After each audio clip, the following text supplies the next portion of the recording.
ನಮಸ್ತೆ ಸ್ನೇಹಿತರೆ, ಇವತ್ತು ನಾವು ದ್ವಿತೀಯ BA ಕನ್ನಡ ಇದರಲ್ಲಿ ಪರೀಕ್ಷೆಯ ಅಂತಿಮ ತಯಾರಿಯನ್ನು ಮಾಡಿಕೊಳ್ಳೋಣ. ಯಾರೆಲ್ಲ ಇದುವರೆಗೂ ಕೂಡ ಪುಸ್ತಕವನ್ನು ನೋಡಿಕೊಳ್ಳಿಲ್ವೋ ಓದ್ಕೊಳ್ಳಿಲ್ವೋ ಅವರಿಗೆ ಇದು ತುಂಬಾ ಸಹಾಯಕವಾಗುವಂತಹ ಒಂದು ವಿಡಿಯೋ. ಇದು ಪರೀಕ್ಷೆಯ ಅಂತಿಮ ತಯಾರಿಯಾಗಿ ಮುಖ್ಯವಾಗಿರುವಂತಹ ಕೆಲವೊಂದಷ್ಟು ವಿಷಯಗಳನ್ನು ನಾವಿಲ್ಲಿ ತಿಳಿತಾ ಹೋಗುವ. ಹಾಗೆಯೇ ಸ್ವಲ್ಪ ಸಾರಾಂಶವನ್ನು ಪ್ರತಿಯೊಂದು ಕವಿತೆ ಕಾವ್ಯ ಪ್ರತಿಯೊಂದು ಕಾವ್ಯದ ಸಾರಾಂಶವನ್ನು ನಾವಿಲ್ಲಿ ಒಂದು 4-5 ಸಾಲುಗಳಷ್ಟು ಅರ್ಥವಾಗುವಷ್ಟು ಮಾತ್ರ ನೋಡ್ಕೊಳ್ತಾ ಹೋಗುವ. ಸಂಪೂರ್ಣವಾದ ವಿವರಣೆಯನ್ನು ನಾನು ಈಗಾಗಲೇ ನಿಮಗೆ ಕೊಟ್ಟಿದ್ದೇನೆ. ಅದನ್ನೆಲ್ಲ ಕೂಡ ಹಳೆಯ ವಿಡಿಯೋದಲ್ಲಿದೆ. ಹಳೆಯ ವಿಡಿಯೋದಲ್ಲಿ ಪ್ರಾಚೀನ ಕನ್ನಡ ಕಾವ್ಯದ ಪ್ರತಿಯೊಂದು ಕಾವ್ಯದ ಸಾರಾಂಶವನ್ನು ಪ್ರತಿಯೊಂದು ಕಾವ್ಯದ ಒಂದು ವಿಶ್ಲೇಷಣೆಯನ್ನು ವಿವರಣೆಯನ್ನು ನಾನು ಮಾಡಿದ್ದೇನೆ. ಅದೆಲ್ಲ ಕೂಡ ಪ್ಲೇ ಲಿಸ್ಟಲ್ಲಿದೆ. ಅದನ್ನು ನೀವು ಚೆಕ್ ಮಾಡಿಕೊಳ್ಳಿ, ಅದನ್ನು ಓದ್ಕೊಳ್ಳಿ. ಸಮಯ ಇಲ್ಲ ಅಂತಾದಾಗ ಈ ಒಂದು ಅಂತಿಮ ತಯಾರಿಯಲ್ಲಿ ಮಾಡುವಂತಹ ಸರಳವಾದ ಸಣ್ಣದಾದ ಸಾರಾಂಶವನ್ನು ತಿಳ್ಕೊಂಡು ಪರೀಕ್ಷೆಗೆ ಬರೆದು ಒಳ್ಳೆಯ ಅಂಕಗಳನ್ನು ಪಡ್ಕೊಳ್ಳಿ ಸ್ನೇಹಿತರೆ. ಮೊದಲಿಗೆ ನಿಮಗೆ ಈಗಾಗಲೇ ಗೊತ್ತಿರುವಂತೆ ಹಳೆಯ ಪ್ರಶ್ನೆ ಪತ್ರಿಕೆಯಲ್ಲಿ ಯಾವ ರೀತಿ ಬರುವಂಥದ್ದು ಸಂದರ್ಭ ಸಹಿತ ಪ್ರಶ್ನೆಗಳು ಬರ್ತದೆ. ಅದಾದ ಮೇಲೆ ಅರ್ಥಗಳನ್ನು ಕೊಡ್ತಾರೆ. ಅದಾದ ಮೇಲೆ ಸಂದರ್ಭ ಸ್ವಾರಸ್ಯದ ಪ್ರಶ್ನೆಗಳು ಬರುವಂಥದ್ದು, ಆಮೇಲೆ ಟಿಪ್ಪಣಿ ಬರೀಲಿಕ್ಕೆ, ಆಮೇಲೆ ಪ್ರಶ್ನೋತ್ತರಗಳಿರುವಂಥದ್ದು, ಮತ್ತೆಲ್ಲ ಪ್ರಶ್ನೋತ್ತರಗಳಿರುವಂಥದ್ದು. ಅದರಿಂದ ನಾವು ಅರ್ಥಗಳ ಬಗ್ಗೆ ಹಾಗೆ ಸಂದರ್ಭ ಸಹಿತ ಬಗ್ಗೆ ಎಲ್ಲ ತಿಳ್ಕೊಳ್ಬೇಕಾಗಿದೆ. ಇದರಲ್ಲಿ ಮೊದಲಿಗೆ ನಾವು ಸಂದರ್ಭ ಸ್ವಾರಸ್ಯದ ಪ್ರಶ್ನೆಗಳು ಬರುವಂಥದ್ದು ಪ್ರಾಚೀನ ಕನ್ನಡ ಕಾವ್ಯದಿಂದಲೇ ಬರುವಂಥದ್ದು. ಪ್ರಾಚೀನ ಕನ್ನಡ ಕಾವ್ಯ ಮತ್ತು ನೀವಿಲ್ಲಿ ನೋಡ್ಬೋದು, ಅವರಲ್ಲಿ ಕೊಟ್ಟಿದ್ದಾರೆ ನೋಡಿ, ಪ್ರಾಚೀನ ಕನ್ನಡ ಕಾವ್ಯದಿಂದ 20 ಅಂಕಗಳು. ಪ್ರಾಚೀನ ಕನ್ನಡ ಕಾವ್ಯದಿಂದಲೇ ಸಂದರ್ಭ ಸಹಿತ ಬರುವಂಥದ್ದು, ಅರ್ಥಗಳು ಬರುವಂಥದ್ದು, ಅದರ ಜೊತೆಗೆ ಸಂದರ್ಭ ಸ್ವಾರಸ್ಯದ ಪ್ರಶ್ನೆಗಳು ಬರುವಂಥದ್ದು, ಆಮೇಲೆ ಟಿಪ್ಪಣಿ ಬರೆಯುವಂಥದ್ದು. ವಿಭಾಗ ಬಿಯಲ್ಲಿ ಪ್ರಾಚೀನ ಕನ್ನಡ ಕಾವ್ಯ ಮತ್ತು ಸಣ್ಣ ಕಥೆಗಳು ಎರಡೂ ಕೂಡ ಇದರಲ್ಲಿ ಜೊತೆಯಾಗಿದೆ. ಆಮೇಲೆ ವಿಭಾಗ ಸಿಯಲ್ಲಿ ಗದ್ಯ ಸಂಪದ ಮತ್ತು ವಿಮರ್ಶೆ ಜೊತೆಯಾಗಿ ಇರುವಂಥದ್ದನ್ನು ಕಾಣ್ಬೋದು. ಆದ್ದರಿಂದ ಸಂದರ್ಭ ಸಾಹಿತ್ಯ, ಸಂದರ್ಭ ಸ್ವಾರಸ್ಯ, ಸಂದರ್ಭ ಸಹಿತ ವಿವರಿಸಲಿಕ್ಕೆ ಎಲ್ಲವೂ ಕೂಡ ಇರುವಂಥದ್ದು ಪ್ರಾಚೀನ ಕನ್ನಡ ಕಾವ್ಯದಿಂದ. ಆದ್ದರಿಂದ ಕನ್ನಡದಲ್ಲಿ ವೆರಿ ಇಂಪಾರ್ಟೆಂಟ್ ಆಗಿರುವಂತಹ ಟಾಪಿಕ್ ಪ್ರಾಚೀನ ಕನ್ನಡ ಕಾವ್ಯ. ಪ್ರಾಚೀನ ಕನ್ನಡದ ಕಾವ್ಯದಿಂದ ಹೆಚ್ಚು ಅಂಕಗಳ ಪ್ರಶ್ನೆಗಳು ಬರುವುದರಿಂದ ನಾವು ಮೊದಲಿಗೆ ಅದರ ತಯಾರಿಯನ್ನು ಮಾಡಿಕೊಳ್ಬೇಕು. ಅನಂತರಗಳಲ್ಲಿ ಸಣ್ಣ ಕಥೆಗಳನ್ನು ತಿಳ್ಕೊಳ್ಬೇಕು, ಗದ್ಯ ಸಂಪದಗಳನ್ನೆಲ್ಲ ನೋಡ್ಕೊಳ್ಬೇಕಾಗಿರುವಂಥದ್ದು. ಮೊದಲಿಗೆ ನಾವು ಅರ್ಥಗಳನ್ನು ತಿಳ್ಕೊಳ್ಳೋಣ. ಅರ್ಥಗಳನ್ನು ನಾನು ಈ ರೀತಿಯಾಗಿ ಬರ್ಕೊಂಡಿದ್ದೇನೆ, ನೀವು ಕೂಡ ಬರ್ಕೊಳ್ಳಿ. ನಾನು ಇದನ್ನು ಹೇಳ್ತಾ ಹೋಗ್ತೇನೆ, ಅದನ್ನು ತಿಳ್ಕೊಳ್ಳಿ, ಕೇಳ್ಕೊಳ್ಳಿ, ಮತ್ತು ನಿಮಗೆ ಸಮಯಾವಕಾಶ ಇದ್ದರೆ ಅದನ್ನು ನೀವು ಬರ್ಕೊಂಡು ಅದನ್ನು ನೋಡ್ಕೊಳ್ಳಿ. ಇದೆಲ್ಲ ಕೂಡ ಇಲ್ಲಿ ನಾನು ಇಷ್ಟು ಅರ್ಥವನ್ನು ಬರೆದಿರುವಂಥದ್ದು ಇದು ಪದೇ ಬಂದಿರುವಂತಹ ಅರ್ಥಗಳಾಗಿದೆ. ಪದೇ ಬಂದಿರುವಂತಹ ಅರ್ಥಗಳನ್ನಷ್ಟೇ ನಾನಿಲ್ಲಿ ಬರೆದಿರುವಂಥದ್ದು. ಅಂದರೆ ಇದರಿಂದಲೂ ಕೂಡ ಇನ್ನಷ್ಟು ಅರ್ಥಗಳಿದೆ. ನಮ್ಮ ಟೆಕ್ಸ್ಟ್ ಬುಕ್ಕಲ್ಲಿ ನೋಡಿದರೆ ಇನ್ನಷ್ಟು ಅರ್ಥಗಳಿದೆ. ಈ ಅರ್ಥಗಳನ್ನಷ್ಟೇ ನಾನು ಯಾಕೆ ಬರ್ಕೊಂಡಿದ್ದೇನೆ ಅಂತ ಹೇಳಿದರೆ, ಇದು ಹಳೆಯ ಪ್ರಶ್ನೆ ಪತ್ರಿಕೆಯಲ್ಲಿ ಪದೇ ಬಂದಿರುವಂತಹ ಪ್ರಶ್ನೆಗಳಾಗಿದೆ. ಪದೇ ಕೇಳಿರುವಂತಹ ರಿಪೀಟ್ ಆಗಿ ಬಂದಿರುವಂತಹ ಅರ್ಥಗಳು. ಅದರಿಂದ ಇದನ್ನು ಬರ್ಕೊಂಡಿರುವಂಥದ್ದು. ಇವಿಷ್ಟನ್ನು ಮೊದಲಿಗೆ ಓದ್ಕೊಳ್ಳಿ. ಮತ್ತೆ ಸಮಯ ಇದೆ ನಿಮಗೆ ಓದ್ಕೊಳ್ಳಿಕ್ಕೆ ಅಂತ ಆದರೆ ಇನ್ನಷ್ಟು ಅರ್ಥಗಳನ್ನು ಕೂಡ ನೋಡ್ಕೊಳ್ಬೋದು. ಮೊದಲಿಗೆ ಮೋಹರ ಅಂದರೆ ಏನು? ಮೋಹರ ಅಂದರೆ ಯುದ್ಧ. ಮೋಹರ ಅಂದರೆ ಏನು? ಯುದ್ಧ. ಮೋಹರ ಮಾಡಬೇಕು. ಮೊದಲಿನ ಕಾಲದಲ್ಲಿ ಅರಸರುಗಳೆಲ್ಲ ಮೋಹರಕ್ಕೆ ಹೋಗ್ತಾ ಇದ್ರು, ಅಂದರೆ ಯುದ್ಧಕ್ಕೆ ಹೋಗ್ತಾ ಇದ್ರು. ಮೋಹರ ಅಂದರೆ ಯುದ್ಧ. ಅರ್ಥಗಳನ್ನು ಹೇಗೆ ನೆನಪಲ್ಲಿಟ್ಕೊಳ್ಬೇಕು ಎನ್ನುವಂಥದ್ದು ನಿಮಗೆ ತುಂಬ ಜನರಿಗೂ ಪ್ರಶ್ನೆ ಇದೆ. ಈ ಅರ್ಥಗಳನ್ನೇನು ಮಾಡಬೇಕು, 2-3 ಬಾರಿ ನೀವು ನೋಡಿ ಹೇಳ್ತಾ ಹೋಗಬೇಕು. ಮೋಹರ, ಯುದ್ಧ, ಕಿರೀಟ, ಪೇಟ, ಚಾಪ, ಬಿಲ್ಲು, ಮಜ್ಜನ, ಸ್ನಾನ, ಈ ರೀತಿಯಾಗಿ ಹೇಳ್ತಾ ಹೋಗುವಂಥದ್ದು. ಅದನ್ನು ಒಂದು 3 ಬಾರಿ ನೋಡಿ ಹೇಳ್ತಾ ಹೋಗಬೇಕು. ಅನಂತರದಲ್ಲಿ ಒಮ್ಮೆ ನೀವು ನೋಡದೆ ನನಗೆ ಅರ್ಥ ಬರ್ತದ ಅಂತ ಈ ರೀತಿ ಮಾಡಬೇಕು. ಮೋಹರ ಅಂದರೆ ಏನು? ಅದು ತಕ್ಷಣ ನೀವು ಕಲ್ತಿರುವಂಥದ್ದು ನಿಮಗೆ ನೆನಪಿಗೆ ಬರ್ತದೆ. ಕೆಲವೊಂದಿಷ್ಟು ನೆನಪಿಗೆ ಬರುವುದಿಲ್ಲ. ಅದನ್ನು ಮತ್ತೊಮ್ಮೆ 2 ಬಾರಿ ನೋಡ್ತಾ ಹೇಳಿದರೆ ಅದು ನೆನಪಲ್ಲಿ ಉಳಿತದೆ. ಮೋಹರ ಅಂದರೆ ಯುದ್ಧ. ಕಿರೀಟ ಅಂದರೆ ಏನು? ಕಿರೀಟ ಅಂದರೆ ತಲೆಗೆ ತೊಟ್ಟುಕೊಳ್ಳುವಂತಹ ಪೇಟ. ಕಿರೀಟ, ಪೇಟ. ಮೋಹರ, ಯುದ್ಧ, ಕಿರೀಟ, ಪೇಟ. ಚಾಪ ಅಂದರೆ ಏನು? ಚಾಪ ಬಿಡು, ಬಿಲ್ಲು ಬಿಡು. ಚಾಪ, ಬಿಲ್ಲು. ಮಜ್ಜನ ಸ್ನಾನ. ಮಜ್ಜನ ಅದೇನು? ಮಜ್ಜನ ಮಾಡುವಂಥದ್ದು, ಸ್ನಾನ ಮಾಡುವಂಥದ್ದು, ಮಜ್ಜನ ಸ್ನಾನ. ಸುವರ್ಣ ಚಿನ್ನ. ಸುವರ್ಣ ಚಿನ್ನ. ನೂಲು ದಾರ. ನೂಲು ದಾರ. ನಾಯಿಂದ. ನಾಯಿಂದ ಅಂದರೆ ಕ್ಷೌರಿಕ. ನಾಯಿಂದ ಕ್ಷೌರಿಕ. ಪಳ್ಳಿ ಹಳ್ಳಿ. ಪಳ್ಳಿ ಹಳ್ಳಿ. ಮೂಡಣ ಪೂರ್ವ. ಮೂಡಣ ಪೂರ್ವ. ಹೈದ ಹುಡುಗ. ಹೈದ ಹುಡುಗ. ಕೊತ್ತಿ ಬೆಕ್ಕು. ಕೊತ್ತಿ ಬೆಕ್ಕು. ಘಟ್ಟ ದೇಹ. ಘಟ್ಟ ದೇಹ. ಮೋಹರ ಯುದ್ಧ. ಕಿರೀಟ ಅಂದರೆ ಪೇಟ. ಚಾಪ ಬಿಲ್ಲು. ಮಜ್ಜನ ಸ್ನಾನ. ಮಜ್ಜನ ಮಾಡುವಂಥದ್ದು, ಸ್ನಾನ ಮಾಡುವಂಥದ್ದು, ಮಜ್ಜನ ಸ್ನಾನ. ಸುವರ್ಣ ಚಿನ್ನ. ನೂಲು ದಾರ. ನಾಯಿಂದ ಕ್ಷೌರಿಕ. ಪಳ್ಳಿ ಹಳ್ಳಿ. ಮೂಡಣ ಪೂರ್ವ. ಮೂಡಣ ದಿಕ್ಕು. ಪೂರ್ವ ದಿಕ್ಕನ್ನು ಮೂಡಣ ಅಂತ ಹೇಳುವಂಥದ್ದು. ಹೈದ ಅಂದರೆ ಹುಡುಗ. ಕೊತ್ತಿ. ಕೊತ್ತಿ ಇದೆ ಅಲ್ಲಿ, ಬೆಕ್ಕು ಇದೆ. ಕೊತ್ತಿ ಅಂದರೆ ಬೆಕ್ಕು. ಘಟ ಅಂದರೆ ದೇಹ. ತೃಷೆ ಅಂದರೆ ಬಾಯಾರಿಕೆ. ತುರುಗ ಅಂದರೆ ಕುದುರೆ. ತುರಗ ಕುದುರೆ. ಮೂಡಣ ಪೂರ್ವ. ಹೈದ ಹುಡುಗ. ಕೊತ್ತಿ ಬೆಕ್ಕು. ಘಟ ದೇಹ. ತೃಷೆ ಬಾಯಾರಿಕೆ. ತುರಗ ಕುದುರೆ. ಹಚ್ಚಡ. ಹಚ್ಚಡ ಹೊದಿಸುವಂಥದ್ದು, ಹೊದಿಕೆ. ಗೆಡೆ ಸ್ನೇಹ. ಗೆಡೆ ಅಂದರೆ ಸ್ನೇಹ, ಸ್ನೇಹ ಮಾಡುವಂಥದ್ದು. ಇಶಾರಣೆ ಅಂದರೆ ವಿಚಾರಣೆ. ಲಘುತ್ವ ಸಣ್ಣತನ. ಲಘುತ್ವ ತೋರಿಸುವಂಥದ್ದು, ಸಣ್ಣತನ ತೋರಿಸುವಂಥದ್ದು. ಪಡಕಾನೆ ಸಾರಾಯಿ ಅಂಗಡಿ. ಪಡಕಾನೆ ಸಾರಾಯಿ ಅಂಗಡಿ. ಪಳ್ಳಿ ಹಳ್ಳಿ. ಕೊತ್ತಿ ಬೆಕ್ಕು. ನೆಪ್ಪು ನೆನಪು. ನೆನಪು ಮಾಡುವಂಥದ್ದು, ನೆನಪು ಮಾಡುವಂಥದ್ದು. ಕೈನೆ ದಾಸಿ. ತುರಂಗ ಕುದುರೆ. ತುರಂಗ ಕುದುರೆ. ನನ್ನಿ ಸತ್ಯ. ನನ್ನಿ ಸತ್ಯ. ಸೂಳ್ ಸರದಿ. ಸೂಳ್ ಸರದಿ. ಬದಂಗಂ ಕ್ಷುದ್ರ ಸೇವಕ. ಬದಂಗಂ ಕ್ಷುದ್ರ ಸೇವಕ. ಬೆಂತರ ಪಿಶಾಚಿ. ಬೆಂತರ ಪಿಶಾಚಿ. ಬಾಳ್ ಕತ್ತಿ. ಬಾಳ್ ಕತ್ತಿ. ಹದುಳ ಕ್ಷೇಮ. ಹದುಳ ಕ್ಷೇಮ. ರಜ ಕಸ. ರಜ ಕಸ. ಅಂಬು ಬಾಣ. ಅಂಬು ಬಾಣ. ಆಳ್ಕೆ ಪ್ರೀತಿ.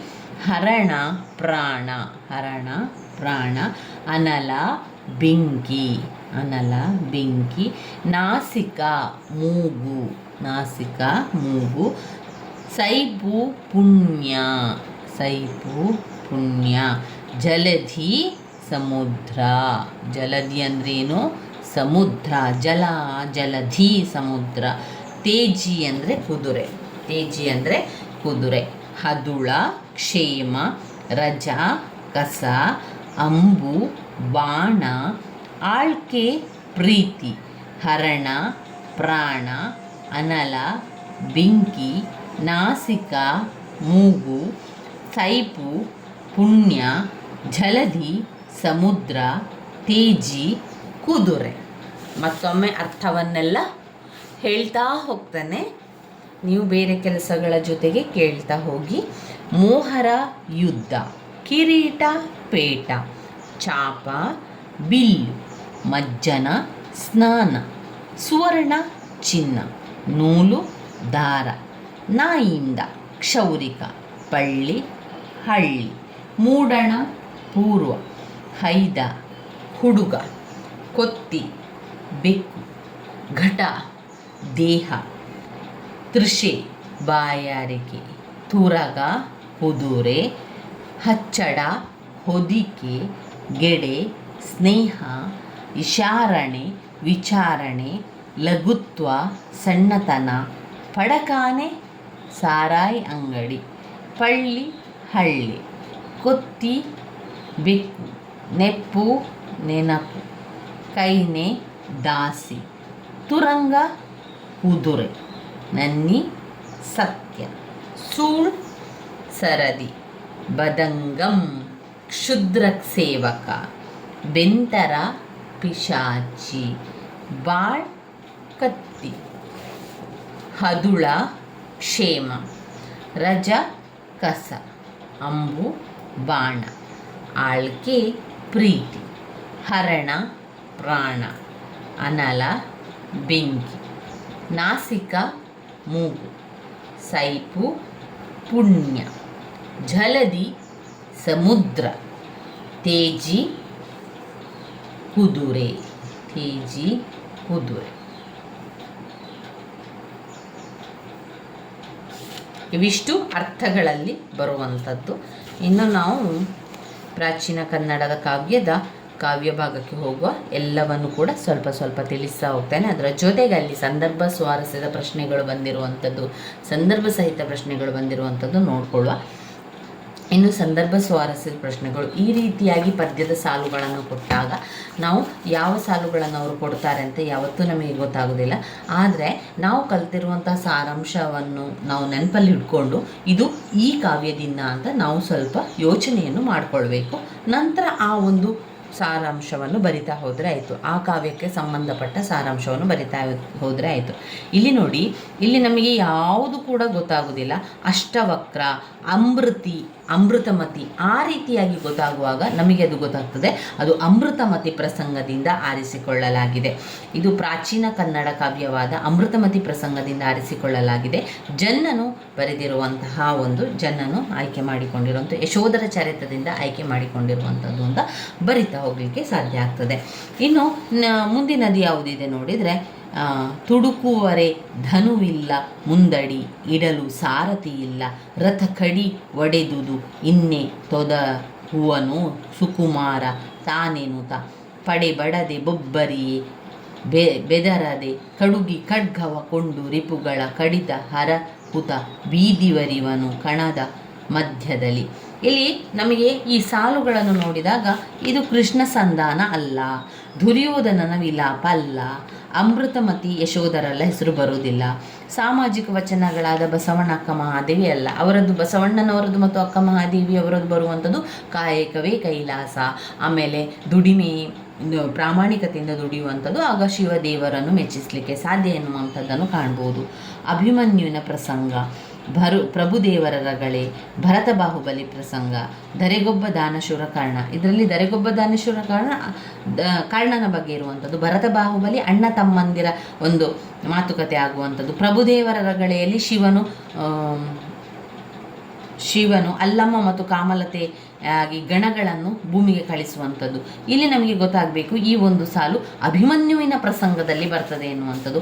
ಅಭಿಮನ್ಯುವಿನ ಪ್ರಸಂಗದಲ್ಲಿ ಅಭಿಮನ್ಯು ಯುದ್ಧಕ್ಕೆ ಹೋಗುವಂಥದ್ದು, ಅಭಿಮನ್ಯು ತಾನು ಯುದ್ಧವನ್ನು ಮಾಡ್ತೇನೆ ಅಂತ ಹೊರಡುವಂಥದ್ದನ್ನು ಇಲ್ಲಿ ಹೇಳುವಂಥದ್ದು, ಧೈರ್ಯದಿಂದ ಅವನು ಒಬ್ಬನೇ ಹೋಗುವಂಥದ್ದನ್ನು ಹೇಳೋದು ಆ ಒಂದು ಕಾವ್ಯದಿಂದ ಬರ್ತದೆ ಅಂತ ನಮಗೆ ಗೊತ್ತಾಗಬೇಕು. ಇದೇ ರೀತಿಯಲ್ಲಿ ನೀವು ಸಂದರ್ಭ ಸ್ವಾರಸ್ಯವನ್ನು ನೋಡಿದರೆ ಒಂದು ಸಾಲುಗಳನ್ನಷ್ಟೇ ಕೊಡ್ತಾರೆ. ಒಂದು ಸಾಲುಗಳನ್ನು ಕೊಟ್ಟಾಗ ನಮಗೆ ಅದು ಗೊತ್ತಾಗ್ತದೆ. ಚಲಬೇಕು ಶರಣಂಗೆ, ಶರಣರು ಅಂತೆಲ್ಲ ಬರುವಂಥದ್ದು ಯಾವಾಗಲೂ ಬಸವಣ್ಣನವರು ಮತ್ತು ಅಕ್ಕ ಮಹಾದೇವಿ ವಚನಗಳಿಂದ.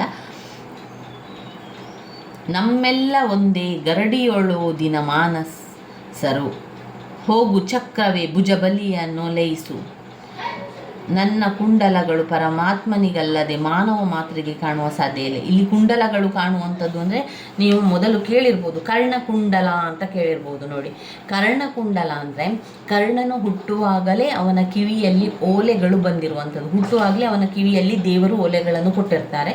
ಅದು ಅವನನ್ನು ಕರ್ಣಕುಂಡಲ ಇರುವಂಥವನು ಅಂತ ಹೇಳುವಂಥದ್ದು ಕೇಳಿರ್ಬೋದು.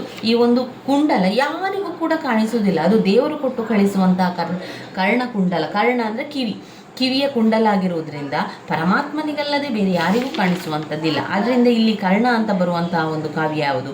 ಧರೆಗೊಬ್ಬ ದಾನಶೂರ ಕರ್ಣನೆಂದಾದ ಪರ್ವ, ಈ ಒಂದು ಪದ್ಯದಿಂದ ಆರಿಸಿಕೊಳ್ಳಲಾಗಿದೆ ಎನ್ನುವಂಥದ್ದು ನಮಗೆ ಗೊತ್ತಾಗಬೇಕು.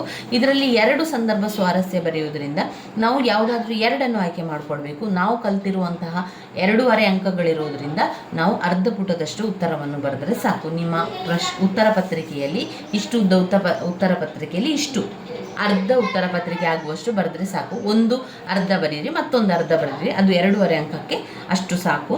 ನೀವು ಕನ್ನಡ ಪರೀಕ್ಷೆಯನ್ನು ಬರಿಬೇಕಾದ್ರೆ ತುಂಬ ನೆನಪಲ್ಲಿ ಇಟ್ಕೊಳ್ಬೇಕಾಗಿರುವಂಥ ವಿಚಾರ, ನೀವು ತುಂಬ ವೇಗವಾಗಿ ಉತ್ತರವನ್ನು ಬರಿಬೇಕು. ಸ್ವಲ್ಪ ಆಲೋಚನೆ ಮಾಡಿ ಕೂತ್ಕೊಂಡ್ರೂ ಕೂಡ ವಿಭಾಗ ಸಿ ಯಲ್ಲಿರುವಂತಹ ಪ್ರಶ್ನೆಗೆ ಉತ್ತರವನ್ನು ಬರೀಲಿಕ್ಕೆ ಸಮಯವೇ ಸಾಕಾಗುವುದಿಲ್ಲ. ಆದ್ದರಿಂದ ನಾವು ಉತ್ತರವನ್ನು ಬರಿಬೇಕಾದ್ರೆ ತುಂಬಾ ಫಾಸ್ಟಾಗಿ ಉತ್ತರವನ್ನು ಬರಿಬೇಕು. ಸ್ವಲ್ಪ ನಿಧಾನ ಮಾಡಿದರೂ ಕೂಡ ಕೊನೆಯ ಪ್ರಶ್ನೆಗೆ ಉತ್ತರವನ್ನು ಬರೀಲಿಕ್ಕೆ ಸಾಕಾಗುವುದಿಲ್ಲ. ನೀವೇನು ಮಾಡಬೇಕು, ವಿಭಾಗ ಎಯನ್ನು ಅರ್ಧ ಗಂಟೆಯ ಒಳಗಾಗಿ ನಿಮ್ಮ ವಿಭಾಗ ಎಯನ್ನು ಮುಗಿಸಿಬಿಡಬೇಕು. ಅಷ್ಟು ಫಾಸ್ಟಾಗಿ ನಿಮ್ಮ ಉತ್ತರಗಳು ಇರಬೇಕು. ಸ್ವಲ್ಪ ಬರೆದ್ರೆ ಸಾಕು. ಇಲ್ಲಿ 5 ಅಂಕದ ಪ್ರಶ್ನೆ, 5 ಅಂಕದ ಪ್ರಶ್ನೆಗೆ ನೀವು 1 ಪುಟದಷ್ಟು ಉತ್ತರವನ್ನು ಬರೆಯಿರಿ. ಇದು ಸಂದರ್ಭ ಸಾಹಿತ್ಯ ವಿವರಿಸಲಿಕ್ಕೆ ಆ ಪ್ರಾಚೀನ ಕನ್ನಡ ಕಾವ್ಯದ ಹೆಸರು ಮತ್ತು ಕಾವ್ಯವನ್ನು ಬರೆದವರ ಲೇಖಕರ ಹೆಸರನ್ನು ಕೂಡ ನೀವು ಬರಿಬೇಕು. ಬರೆದು ನಂತರ ಅದಕ್ಕೆ ಆ ಒಂದು ಪದ್ಯದ ಸಾರಾಂಶವನ್ನು ಬರಿತಾ ಹೋಗಿ. ಇಲ್ಲಿ ಅರ್ಥಗಳನ್ನು ಕೊಟ್ಟಿದ್ದಾರೆ ನೋಡಿ. ಈ ಅರ್ಥಗಳಲ್ಲಿ ನೀವು 10 ಪದಗಳಿಗೆ ಅರ್ಥವನ್ನು ಬರಿಬೇಕು ನೋಡಿ. ಮೋಹರ, ಯುದ್ಧ, ಕಿರೀಟ, ಪೇಟ. ನೀವು ಈಗ ಓದ್ಕೊಂಡಿದ್ದೀರಲ್ಲ ಅಲ್ಲಿ ನೋಡಿ. ಕಿರೀಟ, ಪೇಟ, ಚಾಪ, ಬಿಲ್ಲು, ಮಜ್ಜನ, ಸ್ನಾನ, ಸುವರ್ಣ, ಚಿನ್ನ, ನೂಲು ಅಂದರೆ ದಾರ, ನಾಯಿಯಿಂದ ಅಂದರೆ ಕ್ಷೌರಿಕ ಮಾಡುವಂಥ ಆ ಒಂದು ಸಣ್ಣ ಕಥೆಯಲ್ಲಿ ಬಂದಿದೆ ನೋಡಿ ಈ ಅರ್ಥ. ಸಣ್ಣ ಕಥೆಯಲ್ಲಿ ನೀವು ನಾಯಿಯಿಂದ ಮಗ ಅಂತ ಹಂಗೆ ಕ್ಷೌರಿಕನ ಮಗನನ್ನು ಅಲ್ಲಿ ಹೇಳುವಂಥದ್ದು. ನಾಯಿಯಿಂದ ಅಂದರೆ ಕ್ಷೌರಿಕ, ಪಳ್ಳಿ ಅಂದರೆ ಹಳ್ಳಿ, ಮೂಡಣ ಅಂದರೆ ಪೂರ್ವ ದಿಕ್ಕನ್ನು ಹೇಳುವಂಥದ್ದು. ಮೂಡಣ ಪೂರ್ವ. ಹೈದ ಅಂದರೆ ಹುಡುಗ, ಕೊತ್ತಿ ಅಂದರೆ ಬೆಕ್ಕು, ಘಟ ಅಂದರೆ ದೇಹ, ಘಟ ಅಂದರೆ ದೇಹ, ತೃಷೆ ಅಂದರೆ ಬಾಯಾರಿಕೆ ಆಗುವಂಥದ್ದು, ತುರುಗ ಅಂದರೆ ಕುದುರೆ ಅರ್ಥವನ್ನು ಬರುವಂಥದ್ದು. ಇಲ್ಲಿ ನಾವು ಪ್ರಾಚೀನ ಕನ್ನಡ ಕಾವ್ಯದ ಸಾರಾಂಶವನ್ನು ತಿಳಿತಾ ಹೋಗುವ. ಮೊದಲಿಗೆ ಬರುವಂಥದ್ದು ಕೃಷ್ಣ ಸಂಧಾನ.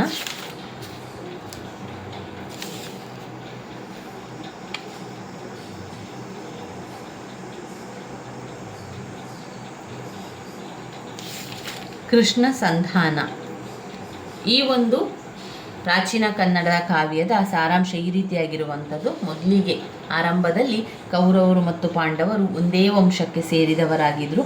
ಆದರೆ ಅವರೊಳಗೆ ಹಿತ ಇರಲಿಲ್ಲ, ಸುಖ ಇರಲಿಲ್ಲ, ಸೌಖ್ಯ ಇರಲಿಲ್ಲ. ಯಾವಾಗಲೂ ಅವರಿಗೆ ಒಂದು ಹಗೆತನ ಇತ್ತು. ಕೌರವರಂತೂ ಪಾಂಡವರ ಮೇಲೆ ಯಾವಾಗಲೂ ಹಗೆತನವನ್ನು ತೋರಿಸುತ್ತಲೇ ಇದ್ದರು. ದುರ್ಯೋಧನ ಮಾಡಿದ ಯಾವ ಕುಟಿಲೋಪಾಯಗಳು ಫಲಕಾರಿಯಾಗದೇ ಇದ್ದಾಗ ಪಾಂಡವರು ದಿನೇ ಅಭಿವೃದ್ಧಿಯಾಗ್ತಾ ಹೋಗ್ತಾರೆ. ಅದನ್ನು ಕಂಡಂತಹ ಕೌರವರಿಗೆ ಅದನ್ನು ನುಂಗಲಾರದ ತುತ್ತಾಗಿ ಪರಿಣಮಿಸ್ತದೆ. ಆಗ ದುರ್ಯೋಧನನು ಇದಕ್ಕೇನಾದರೂ ಉಪಯೋಗ ಮಾಡಬೇಕು ಅಂತ ಹೇಳಿದಾಗ ತನ್ನ ಮಾವ ಶಕುನಿಯ ಸಲಹೆಯನ್ನು ಪಡೆದುಕೊಂಡು ಅವರನ್ನು ಒಂದು ಮೋಸದ ಆಟಕ್ಕೆ ಆಹ್ವಾನಿಸುತ್ತಾರೆ. ಪಾಂಡವರಲ್ಲಿ ಹೇಳ್ತಾರೆ, ನಾವು ಒಂದು ಪಗಡೆ ಆಟವನ್ನು ಆಡುವ, ಅದರಲ್ಲಿ ಸೋತವರು ಯಾರೇ ಸೋದಲಿ ಆ ಸೋತವರು 14 ವರ್ಷ ವನವಾಸವನ್ನು ಮಾಡಬೇಕು. 12 ವರ್ಷ ವನವಾಸ ಮತ್ತು 1 ವರ್ಷ ಅಜ್ಞಾತವಾಸ, ಒಟ್ಟು 13 ವರ್ಷ. 12 ವರ್ಷ ವನವಾಸ, 1 ವರ್ಷ ಅಜ್ಞಾತವಾಸವನ್ನು ಮಾಡಲಿಕ್ಕೆ ಇದೆ. ಈ ಒಪ್ಪಿಗೆಯ ಮೇಲೆಗೆ ನಾವು ಈ ಒಂದು ಆಟವನ್ನು ಆಡುವ ಅಂತ ಹೇಳ್ತಾರೆ. ಅದಕ್ಕೆ ಒಪ್ಪಿದಂತಹ ಪಾಂಡವರು ಆಟವನ್ನು ಆಡ್ತಾರೆ.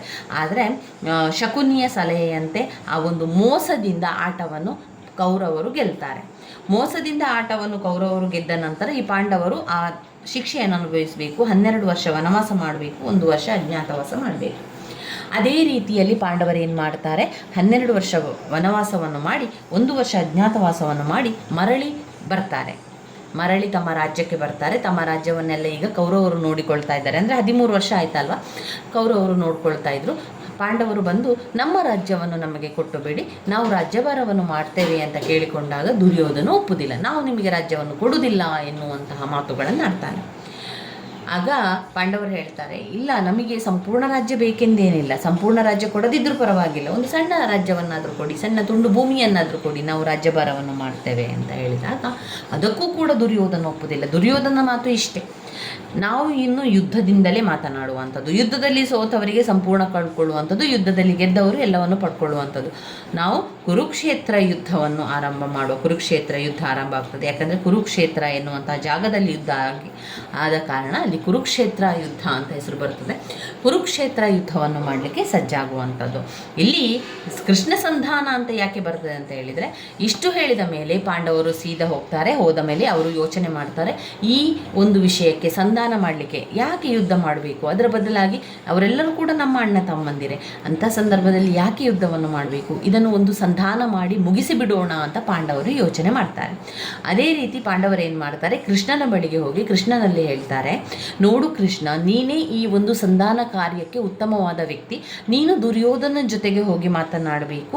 ನಾವು ಸಂಪೂರ್ಣವಾದ ರಾಜ್ಯ ನಮಗೆ ಬೇಡ, ಕೆಲವು ಗ್ರಾಮಗಳನ್ನಷ್ಟಾದರೂ ನಮಗೆ ಕೊಟ್ಟರೆ ಸಾಕು, ನಾವು ಅದನ್ನು ರಾಜ್ಯಭಾರವನ್ನು ಮಾಡಿಕೊಂಡು ಇರ್ತೇವೆ, ಹಾಗೆ ಅದನ್ನು ನೋಡ್ಕೊಂಡಿರ್ತೇವೆ, ಅದು ಯುದ್ಧ ಬೇಡ ಎನ್ನುವಂಥದ್ದು. ಅದೇ ರೀತಿ ಕೃಷ್ಣ ಏನು ಮಾಡ್ತಾನೆ, ಸಂಧಾನ ಕಾರ್ಯವನ್ನು ಮಾಡಲಿಕ್ಕೆ ಹೊರಡುವಂಥದ್ದು. ಕೃಷ್ಣನು ಹೊರಟು ತನ್ನ ಗೆಳೆಯನ ಮನೆಯಲ್ಲಿ ಉಳ್ಕೊಳ್ತಾನೆ, ಹಸ್ತಿನಾವತಿಗೆ ಹೋಗುವಂಥದ್ದು, ದುರ್ಯೋಧನ ಇರುವ ಅಲ್ಲಿಗೆ. ಪಾಂಡವರು ಮೋಸದ ಜೂಜಿನಲ್ಲಿ ಸೋತ ನಂತರ ಅವರಲ್ಲಿ ಒಡ್ಡಿದ ಪಣದಂತೆ ಅವರು ವನವಾಸ, ಅಜ್ಞಾತವಾಸ ಮಾಡ್ತಾರೆ. ಧರ್ಮರಾಯ ತನ್ನ ತಮ್ಮನೊಂದಿಗೆ ಆಲೋಚಿಸಿ ಯಾವ ಸಂದೇಹವೂ ಇಲ್ಲದೆ ಕೃಷ್ಣನನ್ನೇ ದ್ಯೂತ ಕಾರ್ಯಕ್ಕೆ, ಸಂಧಾನ ಕಾರ್ಯಕ್ಕೆ ಕಳಿಸುವ ಅಂತ ಹೇಳ್ತಾರೆ. ಈ ರೀತಿಯಾಗಿ ಕೃಷ್ಣನಲ್ಲಿ ಮಾತುಕತೆ ಮಾಡಿದ ಮೇಲೆ ಕೃಷ್ಣ ಏನು ಮಾಡ್ತಾನೆ, ಸಂಧಾನ ಕಾರ್ಯಕ್ಕಾಗಿ ಹಸ್ತಿನಾವತಿಗೆ ಹೋಗ್ತಾನೆ. ಅಲ್ಲಿ ವಿದುರನ ಮನೆಯಲ್ಲಿ ಉಳ್ಕೊಂಡು ತಂಗಿ ಆತಿಥ್ಯವನ್ನು ಸ್ವೀಕರಿಸಿ ಕೃಷ್ಣ ಏನು ಮಾಡ್ತಾನೆ, ಮರುದಿನ ದುರ್ಯೋಧನನ ಆಸ್ಥಾನಕ್ಕೆ ಹೋಗ್ತಾನೆ. ಅಲ್ಲಿ ತನಗೆ ಆಲಸ್ಯವಿದೆ ಎಂದು ತೋರಿಸಿಕೊಂಡರೂ ದುರ್ಯೋಧನ ಏನು ಮಾಡ್ತಾನೆ, ಕೃಷ್ಣನನ್ನು ಸ್ವಾಗತಿಸ್ತಾರೆ. ಆರಂಭದಲ್ಲಿ ಕೃಷ್ಣ ದುರ್ಯೋಧನನ ಸಜ್ಜನಿಕೆಯನ್ನು ಪ್ರಶಂಸಿಸಿ ಯಾವುದೋ ಕಾರಣದಿಂದ ಆಗುವ ಮನಸ್ತಾಪವನ್ನು ಮರೆತು, ನಾವು ಮೊದಲಿನಂತೆ ಇರುವ, ಯಾಕೆ ನೀನು ಜಗಳ ಮಾಡ್ತೀಯ?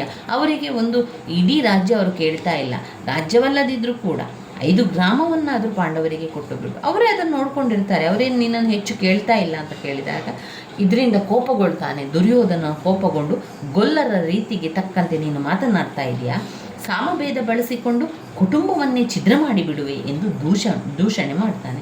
ಆಗ ಕೃಷ್ಣ ದುರ್ಯೋಧನನಿಗೆ ಎಲ್ಲವನ್ನು ನೆನಪಿಸ್ತಾನೆ. ಪಾಂಡವರ ಶೌರ್ಯ, ನಿನಗೆ ಮಾಡಿದ ಸಹಾಯ ನೆನಪಿಸಿ ಅವನು ಎಚ್ಚರಿಸ್ತಾನೆ. ಕೃಷ್ಣ ಹೇಳ್ತಾನೆ, ನೋಡು, ನೀನು ಅಷ್ಟೆಲ್ಲ ಮಾತನಾಡ್ತಾ ಇದ್ದ, ನಿನಗೆ ಮೊದಲು ಸಹಾಯ ಮಾಡಿದವರು ಯಾರು? ಪಾಂಡವರೇ ನಿನಗೆ ಪ್ರತಿಯೊಂದಕ್ಕೂ ಸಹಾಯವನ್ನು ಮಾಡಿದವರು. ಗಾಂಧರ್ವರ ಕೈಯಿಂದ ನಿನ್ನನ್ನು ಬಿಡಿಸಿದವರು ಯಾರು? ಪಾಂಡವರು. ಅರ್ಜುನ ಶಿವನನ್ನೇ ಸೋಲಿಸಿದವನು ಅವನು. ಆತನ ಗುಣಗಳನ್ನು ಹೊಗಳುತ್ತಾನೆ. ಇದರಿಂದ ಮತ್ತಷ್ಟು ಕೋಪಗೊಂಡ ದುರ್ಯೋಧನ ಮತ್ತಷ್ಟು ಹೆಚ್ಚಾಗ್ತದೆ ಕೋಪ. ಆದರೂ ಕೃಷ್ಣ ಬಿಡದೆ ಭೀಮಸೇನ ಮುಂತಾದವರ ಕ್ರೋಧವನ್ನು, ಗೋಗ್ರಹಣದ ಸಂದರ್ಭವನ್ನು ಮತ್ತೆ ನೆನಪಿಸಿ ಸಂಧಿ ಮಾಡಿಕೊಳ್ಳುವಂತೆ ಕೇಳಿಕೊಳ್ಳುತ್ತಾನೆ. ಇದರಿಂದ ಕೆರಳಿದ ದುರ್ಯೋಧನ ಕೃಷ್ಣನನ್ನು ಮುದಲಿಸುತ್ತಾ ಆತನ ಮೇಲೆ ತನ್ನ ಶಕ್ತಿ ಪ್ರಯೋಗವನ್ನು ಮಾಡಲು, ಅಂದರೆ ಹೊಡಿಲಿಕ್ಕೆ ಮುಂದಾಗ್ತಾನೆ. ಇಲ್ಲಿಯವರೆಗೆ ತಾಳ್ಮೆಯಿಂದ ಇದ್ದಂಥ ಗೆಳೆಯ ವಿದುರನು ದುರ್ಯೋಧನ ರಕ್ಷಣೆಗೆಂದು ಎರೆಸಿದಂಥ ಬಿಲ್ಲನ್ನು ಸಭೆಯಲ್ಲಿಯೇ ಮುರಿದು ಹಾಕ್ತಾನೆ. ಕೃಷ್ಣ ಆ ತಕ್ಷಣ ಅಲ್ಲಿಯೇ ತನ್ನ ರೌದ್ರಾವತಾರವನ್ನು ತಾಳಿ ವಿಶ್ವರೂಪ ದರ್ಶನವನ್ನೇ ತೋರಿಸಿಬಿಡ್ತಾನೆ. ಸಭೆಯಲ್ಲಿದ್ದವರಿಗೆಲ್ಲರೂ ಕೃಷ್ಣ ಮಾಯೆ ಮುಸುಕುವಂತೆ ಮಾಡಿ ಕೃಷ್ಣ ತನ್ನನ್ನು ಸ್ತುತಿ ಮಾಡ್ತಾ ಇದ್ದ ಧೃತರಾಷ್ಟ್ರನಿಗೆ ತನ್ನ ದಿವ್ಯ ದೃಷ್ಟಿಯನ್ನು ಪಾಲಿಸಿ ವಿದುರನ ಮನೆಗೆ ಕೃಷ್ಣನು ತೆರಳುವಂಥದ್ದು. ಇವಿಷ್ಟು ಕೃಷ್ಣ ಸಂಧಾನದಲ್ಲಿ ಬರುವಂತಹ ವಿಚಾರವಾಗಿದೆ. ಇಲ್ಲಿ ಬರುವಂತಹ ಸಂದರ್ಭ ಸ್ವಾರಸ್ಯದ ಪ್ರಶ್ನೆಗಳು: ಲೋಕದಳಿ ನೆನ್ನನ ದೊರೆಗೆ ಪಿರಿಯರು ಮೊಳರೆ. ಈ ಒಂದು ಸಾಲುಗಳನ್ನು ನೆನಪಲ್ಲಿಟ್ಕೊಂಡು ಇದು ಕೃಷ್ಣ ಸಂಧಾನದಿಂದ ಆಯ್ಕೆ ಮಾಡಿಕೊಳ್ಳಲಾಗಿದೆ ಎನ್ನುವಂಥದ್ದನ್ನು ನೆನಪಲ್ಲಿಟ್ಕೊಳ್ಳಿ. ಪಿರಿಯ ಸಿರಿ ಓಳೆಂ ಸುಜನತೆಯೋ ನಿನಗೆ ಪಾಂಡವರಪ್ಪಿದ ನಾರು ಮಪ್ಪರೆ. ಗುರುವಿಲ್ಲ ಕರ್ಣನಿಲ್ಲ ಗುರುವಿನ ಮಗನಿಲ್ಲ, ನಾಮೆಲ್ಲರ ಮುಂದೆ ಗರುಡಿಯೋಳೋ ದುದ್ದ ಮಾನಸರು. ಈ ಸಂದರ್ಭ ಸ್ವಾರಸ್ಯದ ಪ್ರಶ್ನೆಗಳನ್ನು ನೆನಪಲ್ಲಿಟ್ಕೊಂಡ್ರೆ ಸಾಕು, ಅದು ಯಾವ ಪದ್ಯದಿಂದ ಬಂದಿದೆ ಅಂತ ಆ ಒಂದು ಕಾವ್ಯದ ಸಂಪೂರ್ಣ ಸಾರಾಂಶವನ್ನು ನಾವು ಬರಿತಾ ಹೋಗಬೇಕು. ಇಲ್ಲಿ ಅರ್ಥಗಳು ಬಂದಿರುವಂಥದ್ದು: ತುರಂಗ, ಕುದುರೆ, ಸೈಪು, ಪುಣ್ಯ, ನನ್ನಿ, ಸತ್ಯ, ಆಮೇಲೆ ಅಟವಿ ಅಂದರೆ ಕಾಡು, ಜಡದಿ, ಜಲದಿ ಅಂದರೆ ಸಮುದ್ರ, ಜಡದಿ ಅಥವಾ ಜಳದಿ ಅಂದರೆ ಸಮುದ್ರ, ಬೀಳ್ಪು ಅಂದರೆ ಬೇಡು, ಬೇಳ್ಪು ಬೇಡು, ಹುಸಿ ಹುಸಿ, ಸುಳ್ಳು ಅಂತ ಬರುವಂಥದ್ದು ಅರ್ಥಗಳಾಗಿದೆ. ಇವು ಕೃಷ್ಣ ಸಂಧಾನದ ವಿಚಾರಗಳು. ಕೃಷ್ಣ ಸಂಧಾನದ ಬಗ್ಗೆ ಇವಿಷ್ಟು ಗೊತ್ತಿರಲಿ. ಹಾಗೆ ಅವರು ಯಾವ ಸಾಲುಗಳನ್ನು ಸಂದರ್ಭ ಸ್ವಾರಸ್ಯಕ್ಕೆ ಕೊಡ್ತಾರೆ ಅಂತ ನಮಗೆ ಗೊತ್ತಾಗೋದಿಲ್ಲ. ನಾವು ಆದಷ್ಟು ಸಾರಾಂಶವನ್ನು ತಿಳ್ಕೊಂಡಿರೋದ್ರಿಂದ ಆ ಸಾಲುಗಳಲ್ಲಿ ನೀವು ಕಲ್ತಿರುವಂಥ ಸಾರಾಂಶದ ಭಾಗ ಇದ್ದರೆ ಅದನ್ನು ಆ ಪದ್ಯ ಅಂತ ನಾವು ಗುರುತಿಸುವಂಥದ್ದು. ಸಂಧಾನ ಕಾರ್ಯ, ಕೃಷ್ಣ ದುರ್ಯೋಧನಲ್ಲಿ ಹೋಗುವಂಥದ್ದು, ಆಮೇಲೆ ಕೃಷ್ಣ ವಿಶ್ವರೂಪ ದರ್ಶನವನ್ನು ತೋರಿಸುವಂಥದ್ದು, ಆಮೇಲೆ ಲೋಕದಲ್ಲಿ ನೆನ್ನನ ದೊರೆಗೆ ಪಿರಿಯರು ಮೊಳರೆ ಎನ್ನುವಂಥದ್ದು, ತನ್ನಗಿಂತ ಶಕ್ತಿಶಾಲಿ ಇರುವಂಥದ್ದು ಯಾರು ಇದ್ದಾರೆ ಎನ್ನುವಂಥದ್ದು. ಬರುವಂಥದ್ದು. ಇದೆಲ್ಲ ವಿಚಾರ ಬಂದಾಗ ಅದು ಯಾವ ಪಾಠದಿಂದ? ಕೃಷ್ಣ ಸಂಧಾನ ಕಾವ್ಯದಿಂದ ಬರುವಂಥದ್ದು. ಕೃಷ್ಣ ಸಂಧಾನ ಕಾವ್ಯವನ್ನು ಬರೆದವರು ಪಂಪ. ವಿಕ್ರಮಾರ್ಜುನ ವಿಜಯದಿಂದ ಆರಿಸಿಕೊಳ್ಳಲಾಗಿರುವಂತಹ ವಿಚಾರ ಆಗಿದೆ. ಇಷ್ಟು ಗೊತ್ತಿರಬೇಕು ನಿಮಗೆ. ಇನ್ನು ಬರುವಂಥ ಮುಂದಿನ ಒಂದು ಕಾವ್ಯ ದುರ್ಯೋಧನನ ವಿಲಾಪ. ದುರ್ಯೋಧನನು ವಿಲಾಪ ಪಡುವಂಥದ್ದು. ಈಗ ಕುರುಕ್ಷೇತ್ರ ಯುದ್ಧ ಆರಂಭ ಆಯಿತು, ಸರಿ, ಕೃಷ್ಣ ಸಂಧಾನಕ್ಕೆ ಬರ್ತಾನೆ. ಕೃಷ್ಣ ಸಂಧಾನ ಮಾಡಿದನು, ಒಪ್ಪುವುದಿಲ್ಲ. ಅವನೇನು ಹೇಳ್ತಾನೆ, ಇಲ್ಲ, ಯುದ್ಧವೇ ಸರಿ, ಕುರುಕ್ಷೇತ್ರ ಯುದ್ಧ ಆರಂಭ ಮಾಡುವ ಅಂತ ಆರಂಭ ಮಾಡ್ತಾರೆ. ಕುರುಕ್ಷೇತ್ರ ಯುದ್ಧ ಆರಂಭ ಮಾಡಿದ ತಕ್ಷಣ ಅಲ್ಲಿ ಕುರುಕ್ಷೇತ್ರ ಯುದ್ಧವನ್ನು ಆರಂಭ ಮಾಡಿದ ನಂತರ ಎಲ್ಲ ಯುದ್ಧಗಳಾಗ್ತಾ ತುಂಬ ಜನರ ಮರಣ ಹೊಂದುತ್ತಾರೆ, ರಕ್ತಪಾತ ಆಗ್ತದೆ. ಹಾಗೆ ದುರ್ಯೋಧನನ ಹತ್ತಿರ ಸಂಬಂಧದವರೆಲ್ಲ ಸಾವನ್ನಪ್ತಾರೆ. ಇದರಿಂದ ದುಃಖಿತನಾಗಿ ಅವನು ಹೇಳುವಂತಹ ಕೆಲವೊಂದು ಮಾತುಗಳಾಗಿದೆ. ಇದು ದುರ್ಯೋಧನನ ವಿಲಾಪ, ಅಂದರೆ ವಿಲಾಪ ಪಡುವಂಥದ್ದು, ದುಃಖ ಪಡುವಂಥ ವಿಚಾರವಾಗಿರುವಂಥದ್ದು, ಅದನ್ನು ಅಲ್ಲಿ ಹೇಳುವಂಥದ್ದು. ಇಲ್ಲಿ ಬಂದಿರುವಂಥ ಅರ್ಥಗಳನ್ನು ನೋಡುವ. ತುಂಬ ಅರ್ಥಗಳಿದೆ, ನಾನು ಮುಖ್ಯವಾದ ಅರ್ಥಗಳನ್ನಷ್ಟೇ ಗುರುತನ್ನು ಹಾಕ್ಕೊಳ್ಳುವಂಥದ್ದು. ಅಡಗು ಅಂದರೆ ಮಾಂಸ, ಅಡಗು ಮಾಂಸ. ಕುಕ್ಷಿ ಅಂದರೆ ಹೊಟ್ಟೆ, ಕುಕ್ಷಿ ಹೊಟ್ಟೆ. ಕೂರ್ಮೆ ಅಂದರೆ ಪ್ರೀತಿ, ಕೂರ್ಮೆ ಪ್ರೀತಿ. ಸೂರ್ ಅಂದರೆ ಸರದಿ, ಸೂರ್ ಸರದಿ. ಇವೆಷ್ಟು ನೆನಪಲ್ಲಿ ಇಟ್ಕೊಳ್ಳಿ. ಇನ್ನು ನಾವು ದುರ್ಯೋಧನನ ವಿಲಾಪದ ಸಾರಾಂಶವನ್ನೊಮ್ಮೆ ನೋಡ್ತಾ ಹೋಗುವ. ದುರ್ಯೋಧನನ ವಿಲಾಪ ರನ್ನನ್ನು ಬರೆದಿರುವಂಥದ್ದು. ಸಾಹಸ ಭೀಮ ವಿಜಯದಿಂದ ಆರಿಸಿಕೊಳ್ಳಲಾಗಿರುವಂಥದ್ದು. ದುರ್ಯೋಧನನು ಸಂಜಯನೊಡನೆ ಸೇರಿ ಕುರುಕ್ಷೇತ್ರ ಯುದ್ಧ ಆಗ್ತಾ ಇರ್ತದೆ. ಕುರುಕ್ಷೇತ್ರ ಯುದ್ಧದಲ್ಲಿ ರಣರಂಗದಲ್ಲಿ ಬರುತ್ತಿರ್ತಾನೆ. ದ್ರೋಣರನ್ನು ಕಂಡು ಅವರು ಈ ಸ್ಥಿತಿಗೆ ಮರುಗಿ ಆತನ ಪಾದಗಳಿಗೆ ನಮಸ್ಕಾರವನ್ನು ಮಾಡ್ತಾನೆ. ಅಲ್ಲಿಂದ ಮುಂದೆ ಇದ್ದ ಅಭಿಮನ್ಯುವಿನ ಶವವನ್ನು ನೋಡಿ ಆತನ ಪರಾಕ್ರಮವನ್ನು ಪ್ರಶಂಸಿಸಿ ಅವನಂತಹ ವೀರ ಮರಣ ನನಗೂ ಲಭಿಸಲಿ ಎಂದು ಪ್ರಾರ್ಥಿಸುತ್ತಾನೆ. ಚಕ್ರವ್ಯೂಹವನ್ನು ಹೊಕ್ಕು ಹೋರಾಡಿದ ಆ ಸಿಂಹ ಸಾಹಸವನ್ನು ಮೆಚ್ಚಿ ಕೈ ಮುಗಿದು ಮುಂದೆ ಬರುವಾಗ ಸತ್ತು ಬಿದ್ದಿದ್ದ ತನ್ನ ಮಗ ಲಕ್ಷ್ಮಣನನ್ನು ನೋಡಿ ನನಗಿಂತ ಮೊದಲೇ ನೀನೇಕೆ ಹೋದೆ ಎಂದು ಕಂಬನಿಗೆರೆಯುತ್ತಾನೆ. ಮುಂದೆ ದುಶ್ಯಾಸನನ ಕಳೇಬರವನ್ನು ಕಂಡು ದುರ್ಯೋಧನ ದುಃಖ ಮತ್ತೆ ಮತ್ತೆ ಮರುಕಳಿಸಿ ಆತನನ್ನು ಕೊಂದು ಬದುಕಿರುವ ಭೀಮನನ್ನು ಕೊಲ್ಲದೆ ನಾನು ಬಿಡುವುದಿಲ್ಲ. ನಿನ್ನ ನೆತ್ತರನ್ನು ಹೀರಿದ ಭೀಮನ ರಕ್ತವನ್ನು ಕುಡಿಯದಿದ್ದರೆ ನಾನು ದುರ್ಯೋಧನನೇ ಅಲ್ಲ ಎಂಬ ಇದನ್ನು ಕೂಡ ಹೇಳ್ತಾನೆ. ನಾನು ಶಪಥವನ್ನು ಮಾಡ್ತಾನೆ. ಹೀಗೆ ಪ್ರಲಾಪಿಸಿ ರಣರಂಗದಲ್ಲಿ ಮುಂದೆ ಬಂದ ಮೇಲೆ ದುರ್ಯೋಧನನ ಕಣ್ಣಿಗೆ ಕಂಡು ಬಂದಿದ್ದು ಪ್ರಿಯ ಮಿತ್ರ ಕರ್ಣನ ಶವ. ಪ್ರಿಯ ಮಿತ್ರ ಕರ್ಣನ ಶವ. ಅವನನ್ನು ಕುರಿತು ಅನೇಕ ವಿಧವಾಗಿ ಕೌರವ ಹಂಬಲಿಸುತ್ತಾನೆ. ನೀನೇಕೆ ಕೋಪಿಸಿಕೊಂಡಿರುವೆ? ನನ್ನೊಡನೇಕೆ ಮಾತನಾಡುತ್ತಿಲ್ಲ? ನನ್ನನ್ನು ಸಂತೈಸುವುದಿಲ್ಲವೇ ಎಂದು ಕೇಳುತ್ತಾನೆ. ಎಲ್ಲ ತ್ಯಾಗಗಳನ್ನು ನೀನು ಮಾಡಿರುವೆ, ನನ್ನ ಹೃದಯದಲ್ಲಿ ನೀನಿರುವೆ ಎಂದ ಮೇಲೆ ಈ ವಿಯೋಗ ಹೇಗೆ ಸಾಧ್ಯವಾಗುವುದು? ನಿನ್ನನ್ನು ದುಶ್ಯಾಸನನ್ನು ಕೊಂದ ಪಾಂಡವರು ಇನ್ನು ಉಳಿಯಲಾರರು. ನಿಮ್ಮಿಬ್ಬರ ಕಳೇಬರವನ್ನು ಕಂಡು ನನ್ನ ಪ್ರಾಣ ಉಳಿದಿದೆಯಲ್ಲ ಎಂದು ವಿಧವಾಗಿ ಗೋಳಾಡ್ತಾನೆ, ದುಃಖ ಪಡ್ತಾನೆ. ಅನಂತರ ಇವರೆಲ್ಲರನ್ನು ಕೊಂದವರ ಮೇಲೆ ಕೋಪ ಉಕ್ಕಿ ಅವರನ್ನು ಯುದ್ಧದಲ್ಲಿ ಕೊಲ್ಲಲು ನಿರ್ಧರಿಸಿ ಕೌರವ ಮುಂದೆ ಭೀಷ್ಮರನ್ನು ಭೇಟಿಯಾಗಲು ಹೋಗುವಂಥದ್ದು ಈ ಒಂದು ಸಾರಾಂಶದಲ್ಲಿ ಕಾಣಬಹುದು. ಇನ್ನು ಬರುವಂತಹ ಕಾವ್ಯ ಅಮೃತಮತಿ ಪ್ರಸಂಗ. ಜನ್ನನು ಬರೆದಿರುವಂತಹ ಕಾವ್ಯ ಅಮೃತಮತಿ ಪ್ರಸಂಗವನ್ನು ನೋಡಿಕೊಳ್ಳುವ. ಅಮೃತಮತಿ ಪ್ರಸಂಗದಲ್ಲಿಯೂ ಕೂಡ ನಾವು ಅರ್ಥಗಳನ್ನು ನೋಡ್ಕೊಳ್ಬೇಕು, ಸಾರಾಂಶವನ್ನೆಲ್ಲ ನೋಡ್ಕೊಳ್ತಾ ಹೋಗುವ. ಪಾಠದ ವಿಶ್ಲೇಷಣೆ ಬಗ್ಗೆ ಸ್ವಲ್ಪ ನೋಡಿಕೊಂಡ್ರೆ ನಮಗೆ ಆ ಒಂದು ಕಾವ್ಯದ ಬಗ್ಗೆ ಸಾರಾಂಶವನ್ನು ಬರೆಯೋಕ್ಕೆ ತುಂಬಾ ಸಹಾಯ ಆಗ್ತದೆ. ಅದು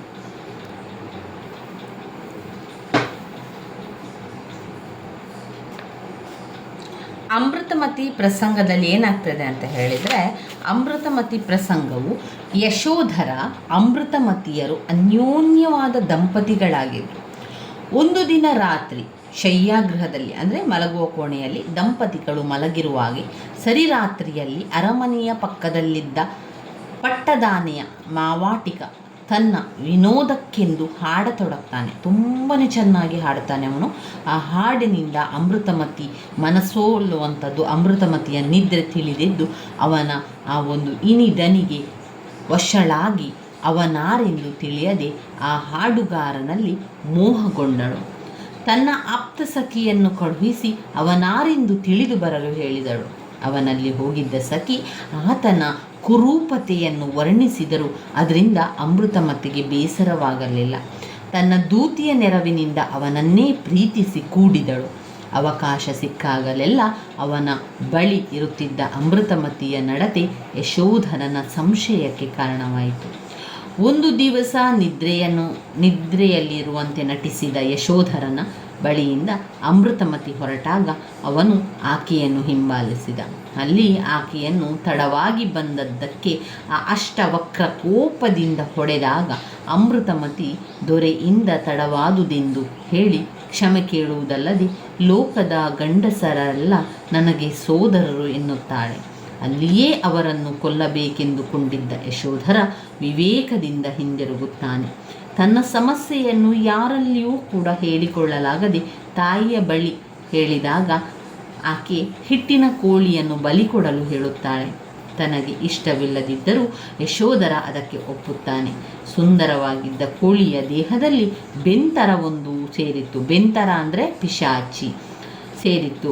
ಬಲಿಕೊಟ್ಟ ತಕ್ಷಣ ಕೂಗಿ ಹಾರುತ್ತದೆ. ಇದರಿಂದ ಚಿಂತೆಗೊಳಗಾದ ಯಶೋಧರ ರಾಜ್ಯವನ್ನು ತ್ಯಜಿಸುವ ತೀರ್ಮಾನಕ್ಕೆ ಬರುತ್ತಾನೆ. ಇಷ್ಟು ಅಮೃತಮತಿ ಪ್ರಸಂಗದಲ್ಲಿ ಆಗಿರುವಂತಹ ವಿಚಾರ ಆಗಿರುವಂಥದ್ದು. ಇನ್ನು ಇಲ್ಲಿ ಬಂದಿರುವಂತಹ ಕಠಿಣ ಪದಗಳ ಅರ್ಥ: ಬದಂಗಂ ಶುದ್ರ ಸೇವಕ, ಬಾಳ್ ಅಂದರೆ ಕತ್ತಿ, ಬಾಳ್ ಕತ್ತಿ, ಬೆಂತರ ಪಿಶಾಚಿ, ಪಿಟ್ಟು ಹಿಟ್ಟು, ಕುರಂಗ ಜಿಂಕೆ, ಕೃಕುವಾಕು ಕೋಳಿ. ಅದರೊಮ್ಮೆ ಅಮೃತಮತಿ ಪ್ರಸಂಗದ ಪಠ್ಯದ ವಿಶ್ಲೇಷಣೆಯನ್ನೊಮ್ಮೆ ಮಾಡಿಕೊಳ್ಳುವ. ಜೀವನದಲ್ಲಿ ಸರಿಯಾದ ಸ್ಮೃತಿ ಕೌಶಲ್ಯ ಮತಿಗಳನ್ನು ಹೊಂದಿದ್ದು ವ್ಯವಹರಿಸಿದರೆ ಅವರನ್ನು ಪ್ರಜ್ಞಾವಂತರೆಂದು ಕರೆಯಬಹುದು. ಆದರೆ ಇಲ್ಲಿ ಅಂತಹ ಯಾವ ಪ್ರಜ್ಞೆಯಾಗಲಿ ಮೌಲ್ಯಗಳನ್ನಾಗಲಿ ಇಟ್ಟುಕೊಳ್ಳದೆ ಪಾತಕಗಳನ್ನೇ ಮಾಡಿ ನರಕಕ್ಕೆ ಹೋದ ಅಮೃತಮತಿಯ ಕಥೆಯನ್ನು ಜನ್ನ ನಿರೂಪಿಸಿದ್ದಾನೆ. ಯಶೋಧರ ಚರಿತೆಯಲ್ಲಿನ ಅತಿ ಮುಖ್ಯವಾದ ಪ್ರಸಂಗ ಇದು. ಅಮೃತಮತಿ ರಾಣಿಯಾಗಿದ್ದವಳು, ಯಶೋಧರನನ್ನು ಪತಿಯಾಗಿ ಪಡೆದಿದ್ದಳು. ಆತ ರೂಪವಂತ, ಗುಣವಂತ, ಧೈರ್ಯವಂತ. ಹೀಗಿದ್ದರೂ ಕೂಡ ತನ್ನ ರಾಜ್ಯದಲ್ಲಿ ಇದ್ದಂತಹ ಒಬ್ಬ ಅಷ್ಟವಕ್ರನಿಗೆ ಆಕೆ ಮನಸೋತಳೆಂದರೆ ನಿಜಕ್ಕೂ ಆಲೋಚಿಸಬೇಕಾದಂತಹ ಸಂಗತಿ. ಒಬ್ಬ ಮಾವಾಟಿಕನ ಹಾಡು ಆಕೆಯ ಚಿತ್ತವನ್ನೇ ಕಲಕಿ ಬಿಡುತ್ತದೆ. ಈ ಪ್ರಸಂಗವನ್ನು ಜನ್ನ ವೈರಾಗ್ಯ ಹುಟ್ಟುವ ಕಾರಣಕ್ಕಾಗಿ ಬಳಸಿಕೊಂಡಿದ್ದರೂ ಕೂಡ ಇಂತಹದೊಂದು ಅಸಹಜ ಪ್ರಸಂಗದ ಅನಿವಾರ್ಯತೆ ಸತ್ಯವನ್ನು ಎದುರಿಗೆ ತಂದಿಟ್ಟಂತೆ ಭಾಸವಾಗುತ್ತದೆ. ಗೀತೆಯ ದನಿಯನ್ನು ಕೇಳಿಯೇ ಅಮೃತಮತಿ ಸೋತು ಬಿಡುತ್ತಾಳೆ. ಪುಳಿಂದನ ಕಣೆಗಟ್ಟಿನಿಂದ ವನಹರಿಣಿಯವಳು ಬೆಂದ ಬೆದಿಗೆ ಕಣ್ಣಿಲುಕ್ಕುಂ ಪೊಲ್ಲಮೆಯ ಲೇಸು ನಲ್ಲರ ಮೇಯೋಳು ಚಿತ್ರಮ ಪಾತ್ರೆ ರಮತೇ ನಾರಿ ಎನ್ನುವ ಜನ್ನನ ಮಾತುಗಳು ಅಮೃತಮತಿಯ ವಿಕಲ್ಪದ ಮನಸ್ಸಿಗೆ ಸಾಕ್ಷಿಯಾಗುವಂತಿದೆ. ದೂತಿಯು ಆತನ ಅಸಹ್ಯಕರವಾದ ರೂಪವನ್ನು ವಿವರಿಸಿದರೂ ಅಮೃತಮತಿಗೆ ಅಸಹ್ಯವಾಗುವುದಿಲ್ಲ. ಕರಿದಾದೊಡೆ ಕತ್ತುರಿಯ ಮುರುದಾದೊಡೆ ಮಲಯ ಜಗಂಗಳು ಎಂದು ಆ ರೂಪವನ್ನೇ ಪ್ರೀತಿಸುತ್ತಾಳೆ.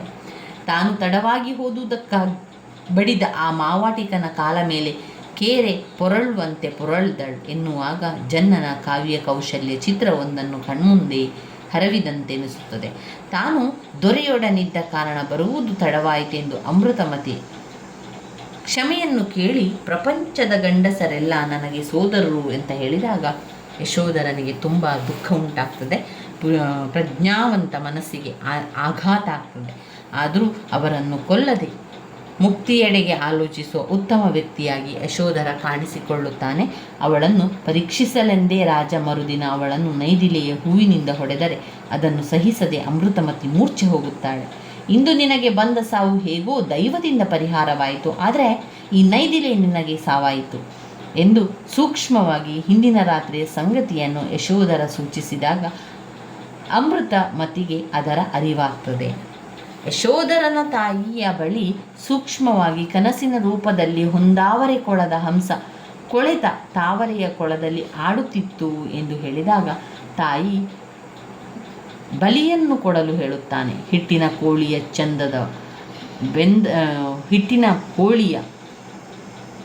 ಚಂದವನ್ನು ನೋಡಿ ಬೆಂತರ ಸೇರಿ ಕೋಳಿಯನ್ನು ಕೊಂದಾಗ ಹೊರಬರುತ್ತದೆ. ಆಗ ಯಶೋಧರ ತಾನು ಮಾಡಿದ ಹಿಂಸೆಯನ್ನು ಪರಿಹರಿಸಿಕೊಳ್ಳಲು ರಾಜ್ಯವನ್ನು ತ್ಯಜಿಸಲು ಪ್ರಯತ್ನಿಸುತ್ತಾನೆ. ತಾಯಿಯ ಮೋಹ, ಪತ್ನಿಯ ಮೋಸದ ನಡುವೆ ಸಿಕ್ಕಿ ತೊಳಲಾಡುವ ಯಶೋಧರನ ಚಿತ್ರ ಜನ್ನನಲ್ಲಿ ಸಂಘರ್ಷಗಳ ಪ್ರತಿಮೆಯಾಗಿ ಮೂಡಿಬಂದಿದೆ ಎಂದು ಕಾಣಬಹುದು. ಇವಿಷ್ಟು ಸಾರಾಂಶ ಅಂತ ತಿಳ್ಕೊಳ್ಳಿ. ಇನ್ನು ಬರುವಂಥದ್ದು ಸಾಮಾಜಿಕ ವಚನಗಳು. ಸಾಮಾಜಿಕ ವಚನದಲ್ಲಿ ಬಸವಣ್ಣನವರದು ಮತ್ತು ಅಕ್ಕ ಮಹಾದೇವಿಯವರ ವಚನಗಳನ್ನು ಕಾಣಬಹುದು.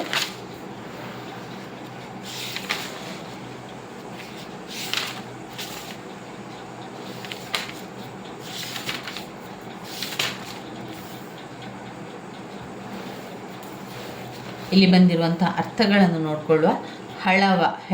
ಹೆಳವ ಅಂದರೆ ಕಾಲಿಲ್ಲದವ, ಹುಸಿ ಸುಳ್ಳು, ಮುನಿ ಕೋಪ, ಹೆಳವ ಕಾಲಿಲ್ಲದವನು, ಅಂಧಕ ಕುರುಡ, ರಜ ಕಸ ಧೂಳು,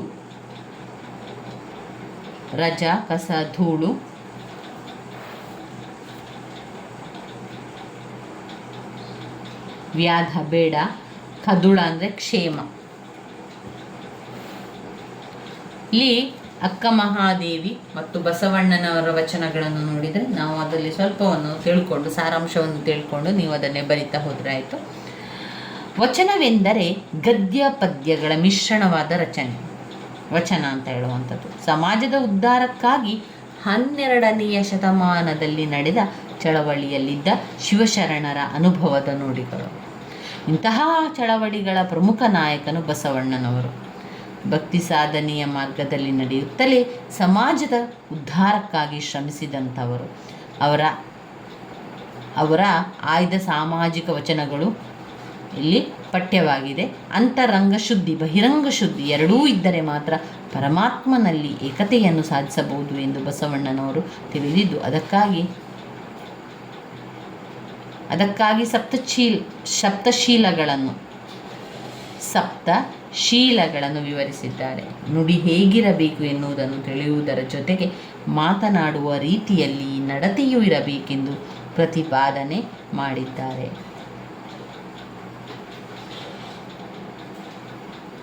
ಪರರ ವಸ್ತುಗಳಿಗೆ ಆಸೆ ಪಡದ ಛಲ, ಜೀವನವೇ ಲಿಂಗ ಜಂಗಮ ಒಂದಾಗಿ ನೀಡಿರುವ ಪ್ರಸಾದವೆನ್ನುವ ಅರಿವಿರಬೇಕು.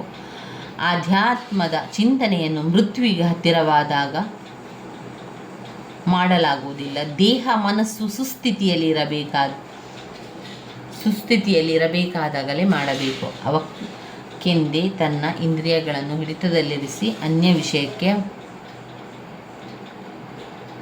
ವಿಷಯಕ್ಕೆ ಮನಸ್ಸು ಹೋಗದಂತೆ ಮಾಡೆಂದು ಕೂಡಲ ಸಂಗಮನಲ್ಲಿ ಶರಣಾಗಿದ್ದಾರೆ. ದೇಹ ಮನಸ್ಸುಗಳು ದೇಹ ಮತ್ತು ಮನಸ್ಸು ದೇವರ ಆವಾಸ ಸ್ಥಾನದಂತೆ ಶುಚಿಯಾಗಿರಬೇಕು. ಮಾನವ ದೇಹವನ್ನು ಅತಿಯಾಗಿ ಪ್ರೀತಿಸಬಾರದು. ಸಾವಿನ ನಂತರ ಅದಕ್ಕಾಗುವ ಬೆಲೆಯೂ ಇಲ್ಲ. ಮೊದಲು ತನ್ನ ತನು ಮನಗಳನ್ನು ಸುಸ್ಥಿತಿಯಲ್ಲಿರಿಸಿಕೊಳ್ಳದೆ ಬೇರೆಯವರೆಲ್ಲ ಪ್ರೀತಿ ರೀತಿ ನೀತಿ ತಿದ್ದುವ ಗೊಡವೆ ಏಕೆ? ಎಲ್ಲ ಆಚರಣೆಗಳು ಸಮಾಜವನ್ನು ರಕ್ಷಿಸುವ ಕೆಲಸ ಮಾಡಬೇಕೇ ಹೊರತು ಭಕ್ಷಿಸುವಂತಾಗಬಾರದು. ಮೂಢನಂಬಿಕೆಗಳಿರ್ಬೋದು, ಶ್ರೀಮಂತಿಕೆ ಅಹಂಕಾರಗಳನ್ನು ತೊರೆದು ಸದ್ಗುಣಿಗಳಾಗಿರಬೇಕೆಂದು ತಮ್ಮ ವಚನಗಳ ಮೂಲಕ ಬಸವಣ್ಣನವರು ಸಂದೇಶವನ್ನು ನೀಡಿದ್ದಾರೆ. ಇನ್ನು ಅಕ್ಕ ಮಹಾದೇವಿಯ ವಚನ. ಅಕ್ಕ ಮಹಾದೇವಿಯ ವಚನದಲ್ಲಿ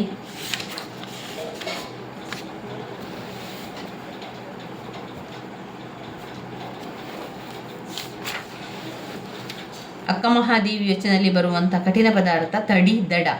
ತೈಲ ಅಂದರೆ ಎಣ್ಣೆ, ಶರಣಿಯ ಹುಳು ಅಂದರೆ ರೇಷ್ಮೆ ಹುಳ, ತಿಲ ಅಂದರೆ ಎಳ್ಳು, ನಿಧಾನ ಅಂದರೆ ವಿಧಿ, ಚಂದನ ಅಂದರೆ ಗಂಧ. ಅಕ್ಕ ಮಹಾದೇವಿಯರ ಸಾರಾಂಶವನ್ನು ತಿಳ್ಕೊಳ್ಳುವ. ಅಕ್ಕ ಮಹಾದೇವಿ ಒಬ್ಬ ಶ್ರೇಷ್ಠ ವಚನಕಾರ್ತಿ. ಎಲ್ಲವನ್ನು ತೊರೆದು ದಿಟ್ಟಳಾಗಿ ಚೆನ್ನಮಲ್ಲಿಕಾರ್ಜುನನನ್ನು ಅರಸಲು ಹೊರಟವಳು.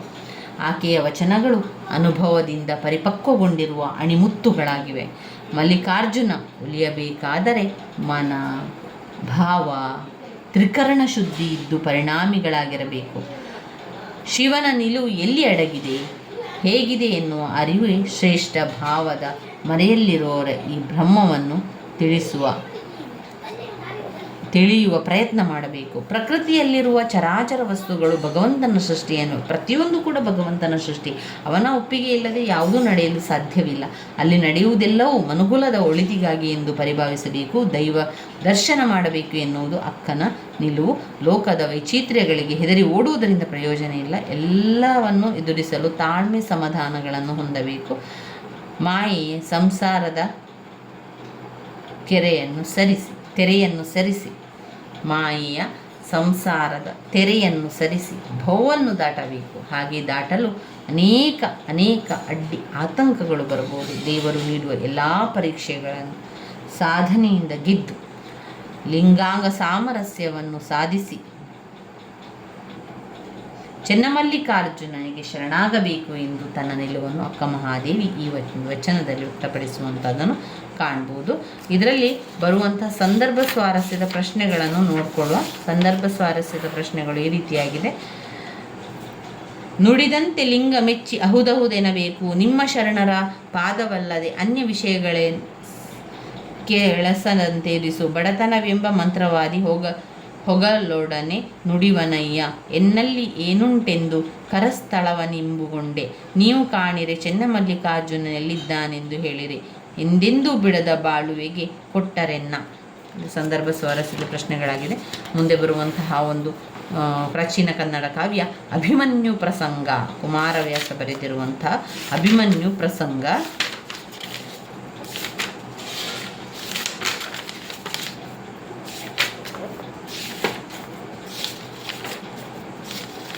ಅಭಿಮನ್ಯುವಿನ ಪ್ರಸಂಗದಲ್ಲಿ ನಾವು ಸಾರಾಂಶವನ್ನು ಕೂಡ ತಿಳ್ಕೊಳ್ಬೇಕು. ಅದರ ಜೊತೆಗೆ ಪಠ್ಯದ ವಿಶ್ಲೇಷಣೆಯನ್ನು ಸ್ವಲ್ಪ ತಿಳ್ಕೊಳ್ಬೇಕು. ಅಭಿಮನ್ಯುವಿನ ಪ್ರಸಂಗದಲ್ಲಿ ಯಾವ ರೀತಿ ವಿಚಾರಗಳು ಬಂದಿದೆ ಎನ್ನುವಂಥದ್ದನ್ನು ನೋಡ್ತಾ ಹೋಗಬೇಕು. ಅದರಲ್ಲಿ ಬಂದಿರುವಂತಹ ಅರ್ಥಗಳನ್ನೊಮ್ಮೆ ನೋಡ್ಕೊಳ್ಳಿ. ಅದರಲ್ಲಿ ಬಂದಿರುವಂತಹ ಅರ್ಥಗಳು: ಮೋಹರ ಯುದ್ಧ, ತುರಗ ಕುದುರೆ, ಅಳುವು ಧೈರ್ಯ, ಜಲದಿ ಸಮುದ್ರ, ಚಾಪ ಬಿಲ್ಲು, ಶರ ಬಾಣ, ರವಿ ಸೂರ್ಯ, ಅಹವ ಯುದ್ಧ, ತೇಜಿ ಕುದುರೆ, ಫಣಿ ಹಾವು, ರಿಪು ಶತ್ರು. ಕೈದು ಅಂದರೆ ಆಯುಧ, ಆಯುಧ. ಕಿರೀಟಿ ಅಂದರೆ ಅರ್ಜುನ, ನೆನಪಲ್ಲಿ ಇಟ್ಕೊಳ್ಳಿ. ಕಿರೀಟಿ ಎನ್ನುವಂಥದ್ದು ಅರ್ಜುನ. ಅಂಬು ಅಂದರೆ ಬಾಣ.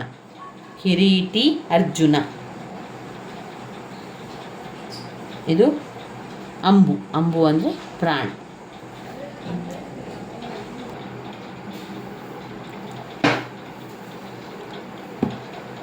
ಇಲ್ಲಿ ಸಮಸಪ್ತಕರು ಯುದ್ಧವನ್ನು ಮಾಡಲಿಕ್ಕೆ ಹೇಳ್ತಾರೆ, ಕುರುಕ್ಷೇತ್ರ ಯುದ್ಧ. ಅದೇ ಸಮಯದಲ್ಲಿ ದ್ರೋಣರು ಏನು ಮಾಡ್ತಾರೆ, ಪದ್ಮವ್ಯೂಹವನ್ನು ರಚಿಸುವಂಥದ್ದು. ಕೃಷ್ಣನ ಸಲಹೆಯಂತೆ ಅರ್ಜುನ ಸಮಸಪ್ತಕರ ಜೊತೆ ಯುದ್ಧಕ್ಕೆ ಹೊರಡ್ತಾನೆ.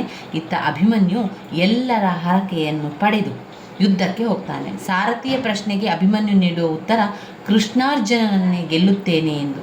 ರಣರಂಗದಲ್ಲಿ ಕೌರವನ ಎಲ್ಲ ಅತಿರಥ ಮಹಾರಥರು ಸಾವನ್ನಪ್ಪುತ್ತಾರೆ. ಇದನ್ನು ಕಂಡ ದುರ್ಯೋಧನನಿಗೆ ಕೋಪ ಬಂದರೂ ಕೂಡ ನಿನ್ನನ್ನು ಹೆತ್ತವರು ಅದೆಷ್ಟು ಪುಣ್ಯರೆಂದು ಹೊಗಳುತ್ತಾನೆ. ಕರ್ಣ, ದ್ರೋಣ, ಅಶ್ವತ್ಥಾಮರನ್ನೇ ಅಭಿಮನ್ಯು ಸೋಲಿಸಿದ್ದಾನೆಂದರೆ ಮತ್ತೇನು ಮಾಡುವುದು ಎಂದು ಚಿಂತಿಸಿದ ದ್ರೋಣರು ಕರ್ಣನನ್ನು ಕರೆದು ಹಿಂದಿನಿಂದ ಬಂದು ಬಿಲ್ಲನ್ನು ಕತ್ತರಿಸು ಎನ್ನುತ್ತಾರೆ. ಕರ್ಣ ಹಾಗೆ ಮಾಡಿದ ಮೇಲೆ ಅಭಿಮನ್ಯುವಿನ ಯುದ್ಧ ಕಷ್ಟವಾಗುತ್ತದೆ. ಉಳಿದವರೆಲ್ಲರೂ ಸೇರಿ ಕುಮಾರನ ರಥ, ಕುದುರೆ, ಸಾರಥಿ ಎಲ್ಲವನ್ನು ಹೊಡೆದು ಬಿಡುತ್ತಾರೆ. ಅಭಿಮನ್ಯು ಮತ್ತೆ ಕತ್ತಿಯನ್ನು ಹಿಡಿದು ಯುದ್ಧ ಮಾಡ್ತಾನೆ. ಕರ್ಣ ಮತ್ತೆ ಅವನ ಕೈಗಳನ್ನು ಕತ್ತರಿಸುತ್ತಾನೆ. ಕೈ ಕಳೆದುಕೊಂಡರೂ ಅಭಿಮನ್ಯು ಸುಮ್ಮನೆ ನಿಲ್ಲುವುದಿಲ್ಲ. ಗಾಡಿಯ ಚಕ್ರಗಳನ್ನು ಮುರಿದ ತೋಳಿಗೆ ಸಿಕ್ಕಿಸಿ ಅದರಿಂದ ಶತ್ರುಗಳನ್ನು ಸದೆಬಡಿಯುತ್ತಾನೆ. ಕೊನೆಗೆ ಅಭಿಮನ್ಯುವನ್ನು ತಿವಿದು ಕೊಲ್ಲುತ್ತಾನೆ.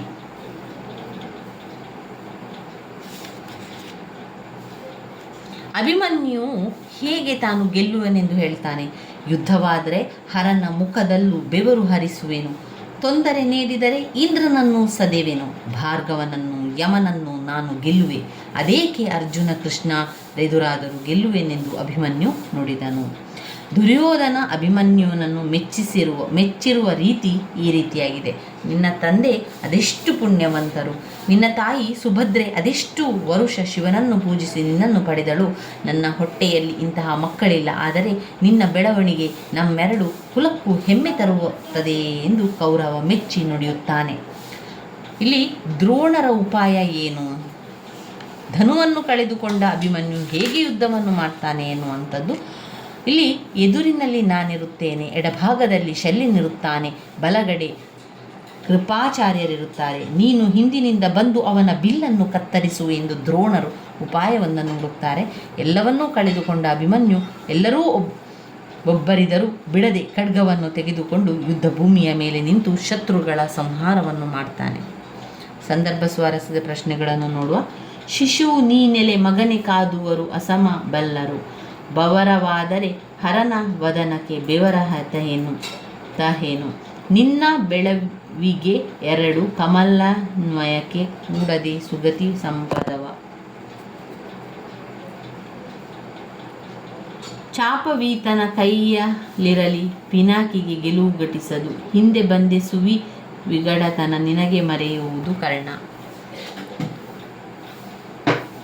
ಇನ್ನು ಬರುವಂತಹ ಪ್ರಾಚೀನ ಕನ್ನಡ ಕಾವ್ಯ ಪ್ರಭುದೇವರ ರಗಳೆ. ಹರಿಹರ ಬರೆದಿರುವಂತಹ ಈ ಒಂದು ಕಾವ್ಯದಲ್ಲಿ ಯಾವ ರೀತಿ ವಿಚಾರ ಬಂದಿದೆ ಅಂತ ನೋಡ್ತಾ ಹೋಗುವ, ಸಾರಾಂಶವನ್ನು ನೋಡ್ತಾ ಹೋಗುವಂಥದ್ದು.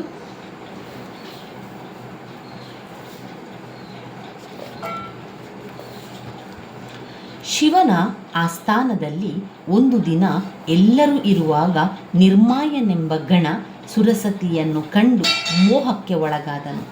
ಅದನ್ನು ನೋಡಿದ ಶಿವ, ನೀವು ಭೂಮಿಗೆ ಹೋಗಿ ಎಲ್ಲ ಸುಖವನ್ನು ಅನುಭವಿಸಿ ಹಿಂದಿರುಗಿ ಬನ್ನಿ ಎಂದು ಕಳುಹಿಸಿದನು.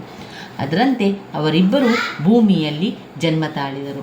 ಅಲ್ಲಮ್ಮ ಮತ್ತು ಕಾಮಲತೆ ಎಂಬ ಹೆಸರಿನಿಂದ ಇಬ್ಬರು ಬೆಳೆಯುತ್ತಿದ್ದರು. ಅಲ್ಲಮ್ಮ ಮೃದಂಗದಲ್ಲಿ ಶಿವನು ಮೈಮರೆಯುವ ರೀತಿಯಲ್ಲಿ ನುಡಿಸುವಂತೆ ಪರಿಣತನಾಗಿದ್ದನು.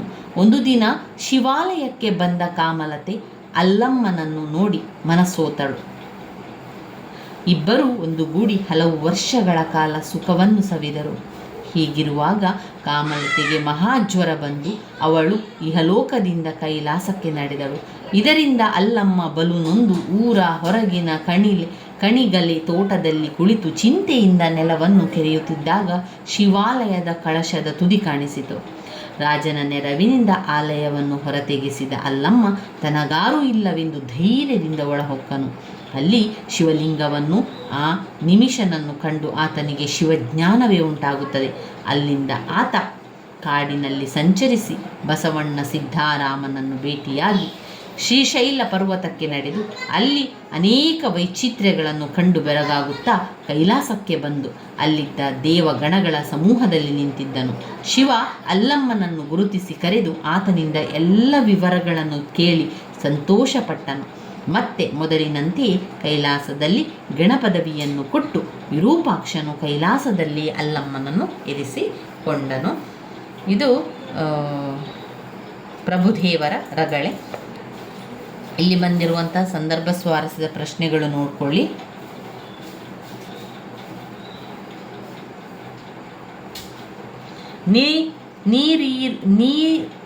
ವೀರ್ಯರು ಹೋಗಿ ವಸುಮತಿ ಒಳಗೆ ಪುಟ್ಟಿ ಅಂದರೆ ನೀವಿಬ್ಬರೂ ಕೂಡ ಹೋಗಿ ಭೂಮಿಗೆ ಹೋಗಿ ಅಲ್ಲಿ ಹುಟ್ಟಿ ಎನ್ನುವಂಥದ್ದನ್ನು ನಾವಲ್ಲಿ ಕಾಣ್ಬೋದು. ಇಲ್ಲಿ ಬಂದಿರುವಂತಹ ಪದಗಳ ಅರ್ಥವನ್ನು ನೋಡಿಕೊಳ್ಳುವ. ಆಳ್ಕೆ ಅಂದರೆ ಪ್ರೀತಿ, ಹರಣ ಅಂದರೆ ಪ್ರಾಣ, ಈಕ್ಷಿಸು ನೋಡು, ಭವ ಶಿವ, ಅಂಗ ಅಂದರೆ ಶರೀರ, ವಸುಮತಿ ಅಂದರೆ ಭೂಮಿ, ಅರ್ಕ ಸೂರ್ಯ, ಅಂಗಜ ಮನ್ಮಥ, ಎವೆ ರೆಪ್ಪೆ, ಬಲ್ಗರ ಅದೃಷ್ಟ. ಈ ರೀತಿಯಾಗಿ ಇದರಲ್ಲಿ ಬರ್ತದೆ.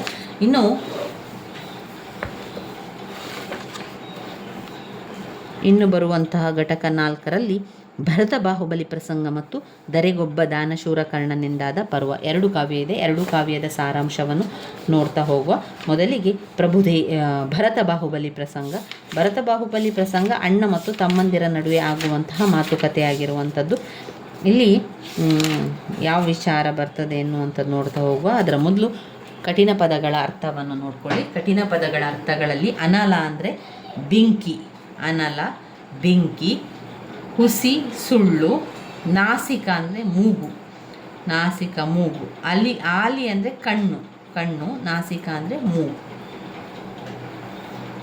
ಸಾರಾಂಶ, ಭರತ ಬಾಹುಬಲಿ ಪ್ರಸಂಗದಲ್ಲಿ ಯಾವ ರೀತಿ ಸಾರಾಂಶ ಬಂದಿದೆ ಅಂತ ನೋಡುವ. ಮತ್ತು ಅದರ ಜೊತೆಗೆ ಪಠ್ಯದ ವಿಶ್ಲೇಷಣೆಯನ್ನು ಕೂಡ ಒಮ್ಮೆ ಮಾಡ್ತಾ ಹೋಗುವ. ಆವಾಗ ನಮಗೆ ಸರಿಯಾಗಿ ಅರ್ಥ ಆಗ್ತದೆ. ಭರತ ಬಾಹುಬಲಿಯರು ಯುದ್ಧ ಭೂಮಿಯಲ್ಲಿ ನಿಂತಿರುತ್ತಾರೆ. ಭರತ ತಮ್ಮನೊಡನೆ ಯುದ್ಧವನ್ನು ಅಪೇಕ್ಷಿಸಿರುವುದಿಲ್ಲ. ಇಬ್ಬರೂ ಸಮಬಲರು. ಭರತ ಯುದ್ಧವನ್ನು ಮಾಡುವ ಮುಂಚೆಯೇ ನಾನು 4 ಮಾತುಗಳನ್ನು ಆಡುತ್ತೇನೆ ಎನ್ನುತ್ತಾನೆ. ಬಾಹುಬಲಿ ಈ ಕದನಕ್ಕೆ ವಿರಸಕ್ಕೆ ಕಾರಣವೇನು? ನಿನಗೆ ಸೇರಿದ್ದನ್ನು ನಾನು ಪಡೆದಿಲ್ಲ, ನನಗೆ ಸೇರಿದ್ದನ್ನು ನೀನೂ ತೆಗೆದುಕೊಂಡಿಲ್ಲ. ಇಬ್ಬರೂ ಮೊದಲು ಹೇಗಿದ್ದೇವೋ ಹಾಗೇ ಇದ್ದೇವೆ ಎಂದ ಮೇಲೆ ಈ ರೀತಿಯ ಒಂದು ಯುದ್ಧ ಕದನ ಆತುರ ಏಕೆ ನಿನಗೆ? ನಾನು ನಿನಗಿಂತ ದೊಡ್ಡವನಾದ್ದರಿಂದ ನಿನ್ನನ್ನು ಹೇಳಿದೆ. ನನ್ನನ್ನು ಗೆದ್ದರೆ ನಿನಗೆ ಅದು ಕೀರ್ತಿಯೇ? ನಾನು ಗೆದ್ದರೆ ಅದೊಂದು ಯಶಸ್ಸೇ? ಹೇಳು. ಎಲ್ಲ ರೀತಿಯಲ್ಲೂ ನೀನೇ ಬಲವಂತ. ಅಂದರೆ ಇಲ್ಲಿ ಭರತ ಬಾಹುಬಲಿಗೆ ಹೇಳುವಂಥದ್ದು, ಅಣ್ಣ ತಮ್ಮನಿಗೆ ವಿವರಿಸುವಂಥದ್ದು, ಅವನ ಹೇಳುವಂಥ ಯಾಕೆ ನಾವು ಒಳಗೆ ಯುದ್ಧ ಮಾಡಬೇಕು, ನಾವು ಅಣ್ಣ ತಮ್ಮಂದಿರಲ್ವ, ನಾವು ಯುದ್ಧವನ್ನು ಯಾಕೆ ಮಾಡಬೇಕು ಅಂತ ಅವನಿಗೆ ಬುದ್ಧಿವಾದವನ್ನು ಹೇಳುವಂಥದ್ದು. ಎಲ್ಲ ಯುದ್ಧದಲ್ಲೂ ನೀನೂ ಗೆಲ್ಲುವೆ. ಚಕ್ರವನ್ನು ನಾನು ಬಯಸಿರಲಿಲ್ಲ, ಅದಾಗೆ ಬಂದಿದ್ದು. ಆ ಒಂದು ದಿಗ್ವಿಜಯವಷ್ಟೇ. ನೀನೇ ಈ ರಾಜ್ಯವನ್ನು ತೆಗೆದುಕೋ. ನೀನು ರಾಜಪದವಿಯಲ್ಲಿ ಇರುವುದನ್ನು ನೋಡಿ ನಾನು ಸಂತೋಷ ಪಡುತ್ತೇನೆ ಎಂದನು. ಈ ಮಾತುಗಳನ್ನೆಲ್ಲ ಕೇಳಿ ಬಾಹುಬಲಿಯ ಹೃದಯ ತಂಪಾಗಿ ತಾನು ನಡೆದುಕೊಂಡ ರೀತಿಗೆ ತಾನೇ ಪಶ್ಚಾತ್ತಾಪ ಪಡ್ತಾನೆ. ಅಣ್ಣನಿಗೆ ಮುಖ ತೋರಿಸಲು ನಾಚಿಕೊಂಡು ಮೋಕ್ಷಗಾಮಿಯಾಗಿ ದೀಕ್ಷೆ ಪಡೆಯುವ ನಿರ್ಧಾರಕ್ಕೆ ಬರುವಂಥದ್ದನ್ನು ಇಲ್ಲಿ ನಾವು ಕಾಣಬಹುದಾಗಿದೆ. ಸ್ವಲ್ಪ ವಿವರಣೆಯಿಂದ ನೋಡುವುದಾದರೆ, ರತ್ನಾಕರ ವರ್ಣಿಯ ಭರತೇಶ ವೈಭವ ಒಂದು ಅಪರೂಪದ ಕಾವ್ಯ. ಹೆಸರೇ ಹೇಳುವಂತೆ ಭರತ ಕಾವ್ಯದ ನಾಯಕ. ಆತನ ವ್ಯಕ್ತಿತ್ವ, ಬದುಕಿನ ಚಿತ್ರವನ್ನು ಈ ಒಂದು ಕಾವ್ಯದಲ್ಲಿ ನಾವು ಕಾಣ್ತಾ ಹೋಗ್ಬೋದು. ಇಡೀ ಕಾವ್ಯ ಭೋಗ ವಿಜಯ, ದಿಗ್ವಿಜಯ, ಯೋಗ ವಿಜಯ, ಮೋಕ್ಷ ವಿಜಯ ಮತ್ತು ಅರ್ಕಕೀರ್ತಿ ವಿಜಯ ಎನ್ನುವ 5 ವಿಜಯಗಳಾಗಿ ವಿಭಾಗವಾಗಿದೆ. ಭರತನಿಗೆ 96,000 ಹೆಂಡತಿಯರು, ಜೊತೆಗೆ ಚಕ್ರವರ್ತಿಯ ಪಟ್ಟ. ಹೀಗಿದ್ದರೂ ಭರತ ಭೋಗದಲ್ಲಿಯೇ ಯೋಗಿಯಾಗಿದ್ದನಂಥವನು. ಅದಕ್ಕೆ ನಿದರ್ಶನ ಈ ಒಂದು ಪ್ರಸಂಗ. ಭರತನ ಆಯುಧಾಗಾರದಲ್ಲಿ ಚಕ್ರರತ್ನ ಉದಯ ಆಗ್ತದೆ. ಚಕ್ರರತ್ನ ಎನ್ನುವಂಥದ್ದು ಉದಯವಾಗಿರುತ್ತದೆ. ಭರತ ದಿಗ್ವಿಜಯ ಮುಗಿಸಿ ಹಿಂದಿರುಗಿ ಬರುತ್ತಾನೆ. ಪೌದನಪುರದಲ್ಲಿ ರತ್ನ ಚಕ್ರ ನಿಲ್ಲುತ್ತದೆ. ಅದಕ್ಕೆ ಕಾರಣವೆಂದರೆ ಬಾಹುಬಲಿ ಅಣ್ಣನ ಒಡೆತನವನ್ನು ಒಪ್ಪಿರಲಿಲ್ಲ. ಭರತ ತಮ್ಮನನ್ನು ಕರೆತರಲು ದಕ್ಷಿಣಾಂಕನನ್ನು ಕಳಿಸುತ್ತಾನೆ. ಆದರೆ ಬಾಹುಬಲಿ ಅಣ್ಣನನ್ನು ಯುದ್ಧ ಭೂಮಿಯಲ್ಲಿಯೇ ನೋಡುತ್ತೇನೆ ಎನ್ನುತ್ತಾನೆ. ಮರುದಿನ ಯುದ್ಧ ಭೂಮಿಯಲ್ಲಿ ಭರತ ಬಾಹುಬಲಿ ಸಂಧಿಸುತ್ತಾರೆ. ಭರತ ಬಾಹುಬಲಿ ಮಾತುಕತೆಗಳನ್ನಾಡ್ತಾರೆ. ಜೈನ ಧರ್ಮವನ್ನು ಪಾಲಿಸುವವರಿಗೆ ಯುದ್ಧ ನಿಷಿದ್ಧ ಎಂದ ಮೇಲೆ ಆದಿಜಿನನ ಮಕ್ಕಳು ಯುದ್ಧದಲ್ಲಿ ತೊಡಗಿದರೆ ಏನೆನ್ನಬಹುದು? ನಂಬಿದ ಧರ್ಮ ಏನಾಗಬಹುದೆಂದು ಭರತ ಚಿಂತಿಸುತ್ತಾನೆ. ಹಿಂಸೆಯನ್ನು ಕೈಗೊಳ್ಳುವ ಮೊದಲು ಯುದ್ಧಕ್ಕೆ ತೊಡಗುವುದಕ್ಕೂ ಮುನ್ನ ಭರತ ಮಾತಿನಿಂದಲೇ ಬಾಹುಬಲಿಯನ್ನು ಸಂತೈಸುತ್ತಾನೆ. ಪರಿವರ್ತಿಸುವ ಪ್ರಯತ್ನವನ್ನು ಕೂಡ ಮಾಡ್ತಾನೆ. ನಾವಿಬ್ಬರು ಅಣ್ಣ ತಮ್ಮಂದಿರು, ಯಾರ ಮೇಲೂ ಹಗೆಯನ್ನು ಸಾಧಿಸಬೇಕಾಗಿಲ್ಲ ಎಂದ ಮೇಲೆ ಈ ಒಂದು ವಿರಸವೇಕೆ? ತಮ್ಮನ ಮೇಲೆ ಇರುವ ಪ್ರೀತಿಯಿಂದ ನಾನು ನಿನಗೆ ಕಳುಹಿಸಿದೆ, ಆದರೆ ನಿನಗೆ ಅಣ್ಣನೆಂಬ ಪ್ರೀತಿ ಇಲ್ಲ. ನಾವಿಬ್ಬರೂ ಯುದ್ಧ ಮಾಡಿದರೆ ಮುಂದಿನ ಜನಾಂಗಕ್ಕೆ ಸೋದರ ಕಲಹದ ನಾಂದಿಯನ್ನು ಬರೆದಂತಾಗುತ್ತದೆ. ನೀನು ಬಾಹುಬಲಿ, ನಿನ್ನನ್ನು ನಾನು ಯಾವ ಯುದ್ಧದಿಂದಲೂ ಗೆಲ್ಲಲಾರೆ. ನೀನೇ ರಾಜ್ಯವನ್ನು ಆಳು. ನಾನು ದೂರದಲ್ಲಿದ್ದು ನಿನ್ನ ದೊರೆತನವನ್ನು ನೋಡುವೆ, ನಿನಗಾಗಿಯೇ ಈ ಭೂಮಂಡಲವನ್ನು ಗೆದ್ದಿರುವೆ ಎನ್ನುತ್ತಾನೆ. ಭರತನ ಈ ವ್ಯಕ್ತಿತ್ವ ಮನುಕುಲಕ್ಕೆ ದಾರಿದೀಪದಂತಿದೆ. ದ್ವೇಷ, ಅಸೂಯೆ, ವೈಭವದ ಮೇಲಿನ ಆಸೆಯಂತಹ ಕೆಟ್ಟ ಭಾವನೆಗಳಿಗಿಂತ ಪ್ರೀತಿಯೇ ದೊಡ್ಡದು ಎನ್ನುವ ಸಂದೇಶವನ್ನು ಭರತನ ಮಾತುಗಳು ನೀಡುತ್ತದೆ. ಬಲದಲ್ಲಿ, ಹಿರಿತನದಲ್ಲಿ, ಗುಣದಲ್ಲಿ ಆಕಾಶದೆತ್ತರದ ಉನ್ನತಿಯನ್ನು ಹೊಂದಿದ್ದವನು ತಮ್ಮನಿಗಾಗಿ, ಅವನ ಸಂತೋಷಕ್ಕಾಗಿ, ಅವನಿಗೆ ಬೇಕಾದಂತಿರಲು ಸಿದ್ಧನಾಗಿಯೇ ಬಿಡುತ್ತಾನೆ. ಬಾಹುಬಲಿ ಯುದ್ಧಕ್ಕೇನೋ ಸಿದ್ಧನಾಗಿರುತ್ತಾನೆ, ಆದರೆ ಭರತನ ವಾಕ್ಯಗಳನ್ನು ಅಷ್ಟೇ ತಾಳ್ಮೆಯಿಂದ ಕೇಳ್ತಾನೆ. ಅಲ್ಲಿ ಬಾಹುಬಲಿಗೆ ಅಣ್ಣನ ಮೇಲಿದ್ದ ಗೌರವ, ವಾತ್ಸಲ್ಯಗಳು ಪ್ರಕಟವಾಗ್ತದೆ. ಅಣ್ಣನ ಪ್ರೀತಿಯ ಮಾತುಗಳು ಗರುಡ ಮಂತ್ರದಿಂದ ಹಾವಿನ ವಿಷ ತಿಳಿಯುವ ರೀತಿಯಲ್ಲಿ ಗರ್ವವನ್ನು ಇಳಿದು ಬಿಡುವಂತೆ ಮಾಡುತ್ತದೆ. ಭರತನ ಹೃದಯದ ಆಲೋಚನೆಗಳು ಬಾಹುಬಲಿಗೆ ಅರಿವಾಗುತ್ತದೆ. ಕಾರಣವಿಲ್ಲದ ಸಂದೇಹದಿಂದ ಅಣ್ಣನ ಮೇಲೆ ಕೈ ಮಾಡಲು ಬಂದ ತಪ್ಪಿಗೆ ನಾಚಿ ಪಶ್ಚಾತ್ತಾಪಪಟ್ಟು ಅವನ ಮುಖ ನೋಡಲು ಹಿಂಜರಿಯುತ್ತಾನೆ. ಮದನ ನೆನೆಸಿಕೊಂಡಿದ್ದರೂ ಮನಸ್ಸಿನಲ್ಲಿದ್ದ ಕಾಮನೆಗಳೆಲ್ಲವನ್ನು ಸುಟ್ಟು ಹಾಕಿ ದೀಕ್ಷೆ ಪಡೆಯುವ ನಿರ್ಧಾರಕ್ಕೆ ಬರುತ್ತಾನೆ ಬಾಹುಬಲಿ. ಭರತ ಸಂಸಾರದಲ್ಲಿದ್ದು ಯೋಗಿ ಎನ್ನುವ ಕೀರ್ತಿಗೆ ಪಾತ್ರನಾದರೆ ಬಾಹುಬಲಿ ತನ್ನನ್ನು ತಾನು ಅರಿತು ದೊಡ್ಡವನಾಗುತ್ತಾನೆ. ಸಂಬಂಧಗಳಿಗಿರುವ ಮಹತ್ವ, ಆದರ್ಶಗಳು, ಧರ್ಮ ಎಲ್ಲವೂ ಮಿಳಿತವಾಗಿರುವ ಉತ್ತಮ ಪ್ರಸಂಗವಾಗಿ ಈ ಭಾಗ ರತ್ನಾಕರನಿಂದ ಮೂಡಿ ಬಂದಿರುವಂಥದ್ದನ್ನು ನಾವಿಲ್ಲಿ ಕಾಣ್ಬೋದಾಗಿದೆ.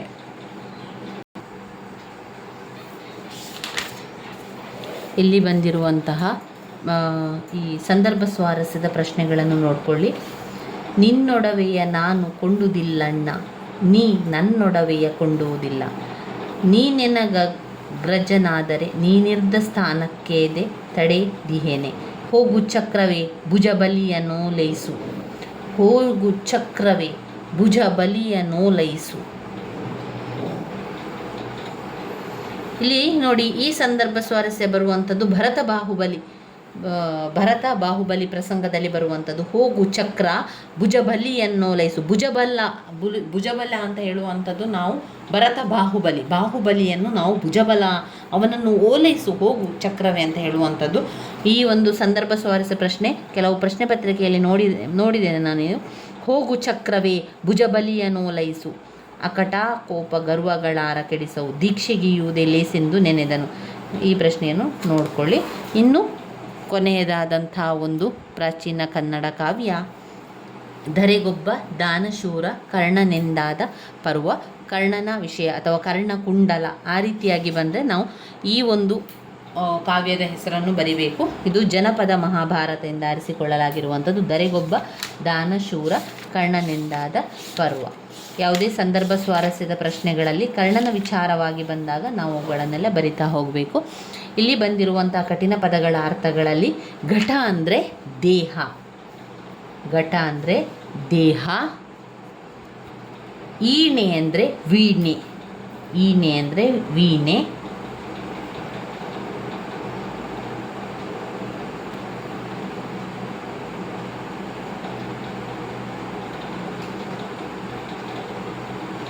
ಘಟ ದೇಹ, ಈಣೆ ವೀಣೆ. ಆಮೇಲೆ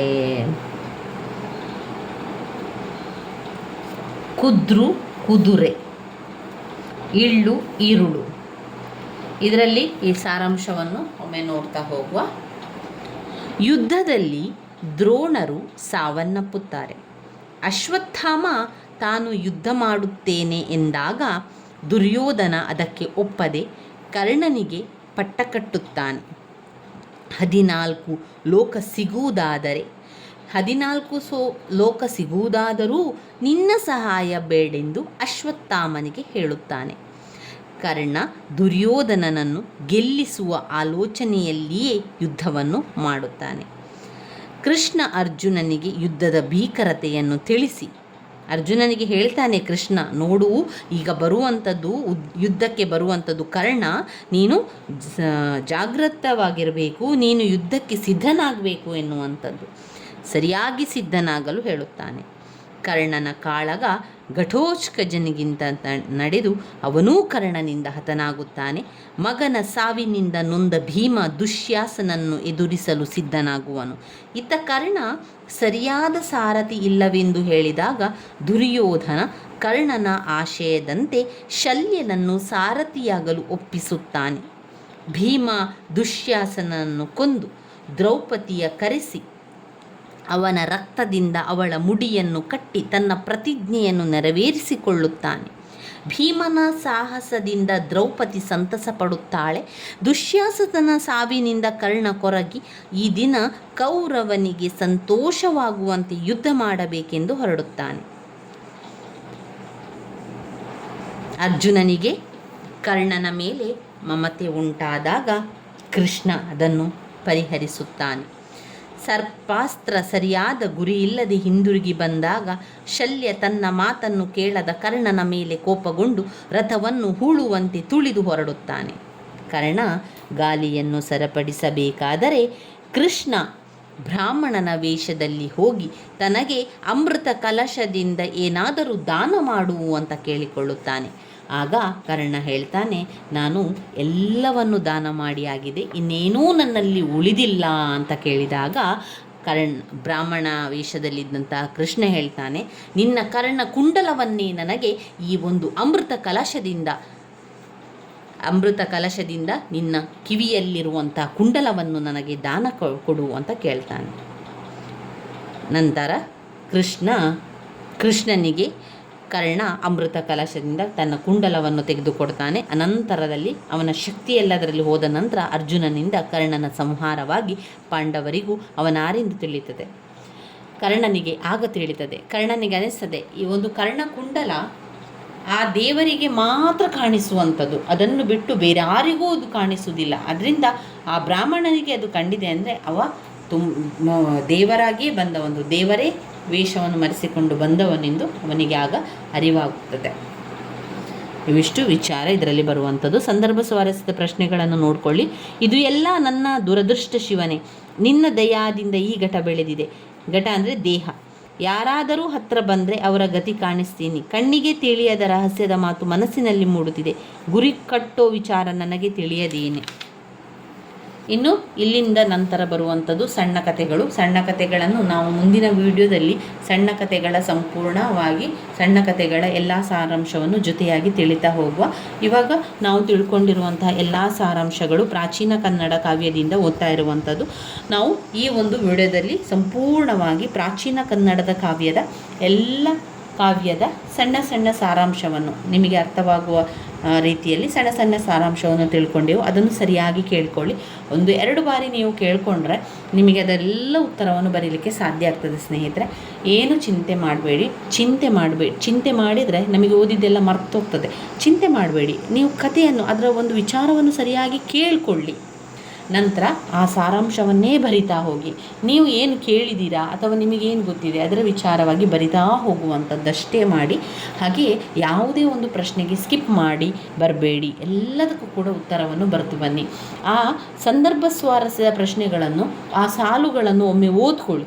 ಆ ಸಾಲುಗಳಲ್ಲಿ ಒಂದು ಅಕ್ಷರ ಆದರೂ ಆ ಒಂದು ಕಾವ್ಯದ ಬಗ್ಗೆ ನಮಗೆ ಒಂದು ಕ್ಲೂ ಸಿಗ್ತದೆ. ಆವಾಗ ನಮಗೆ ಗೊತ್ತಾಗ್ತದೆ ಅದು ಆ ಕಾವ್ಯ ಅಂತ. ಈಗ ಕೃಷ್ಣ ಸಂಧಾನ ಕಾರ್ಯ ಮಾಡುವಂಥದ್ದು, ಹಸ್ತಿನಾವತಿಗೆ ಹೋಗುವಂಥದ್ದು, ಕೃಷ್ಣ ಮತ್ತು ದುರ್ಯೋಧನ ನಡುವೆ ಮಾತುಕತೆ ಆಗುವಂಥದ್ದು, ಇದೆಲ್ಲ ವಿಚಾರ ಬಂದಾಗ ಅದು ಕೃಷ್ಣ ಸಂಧಾನ.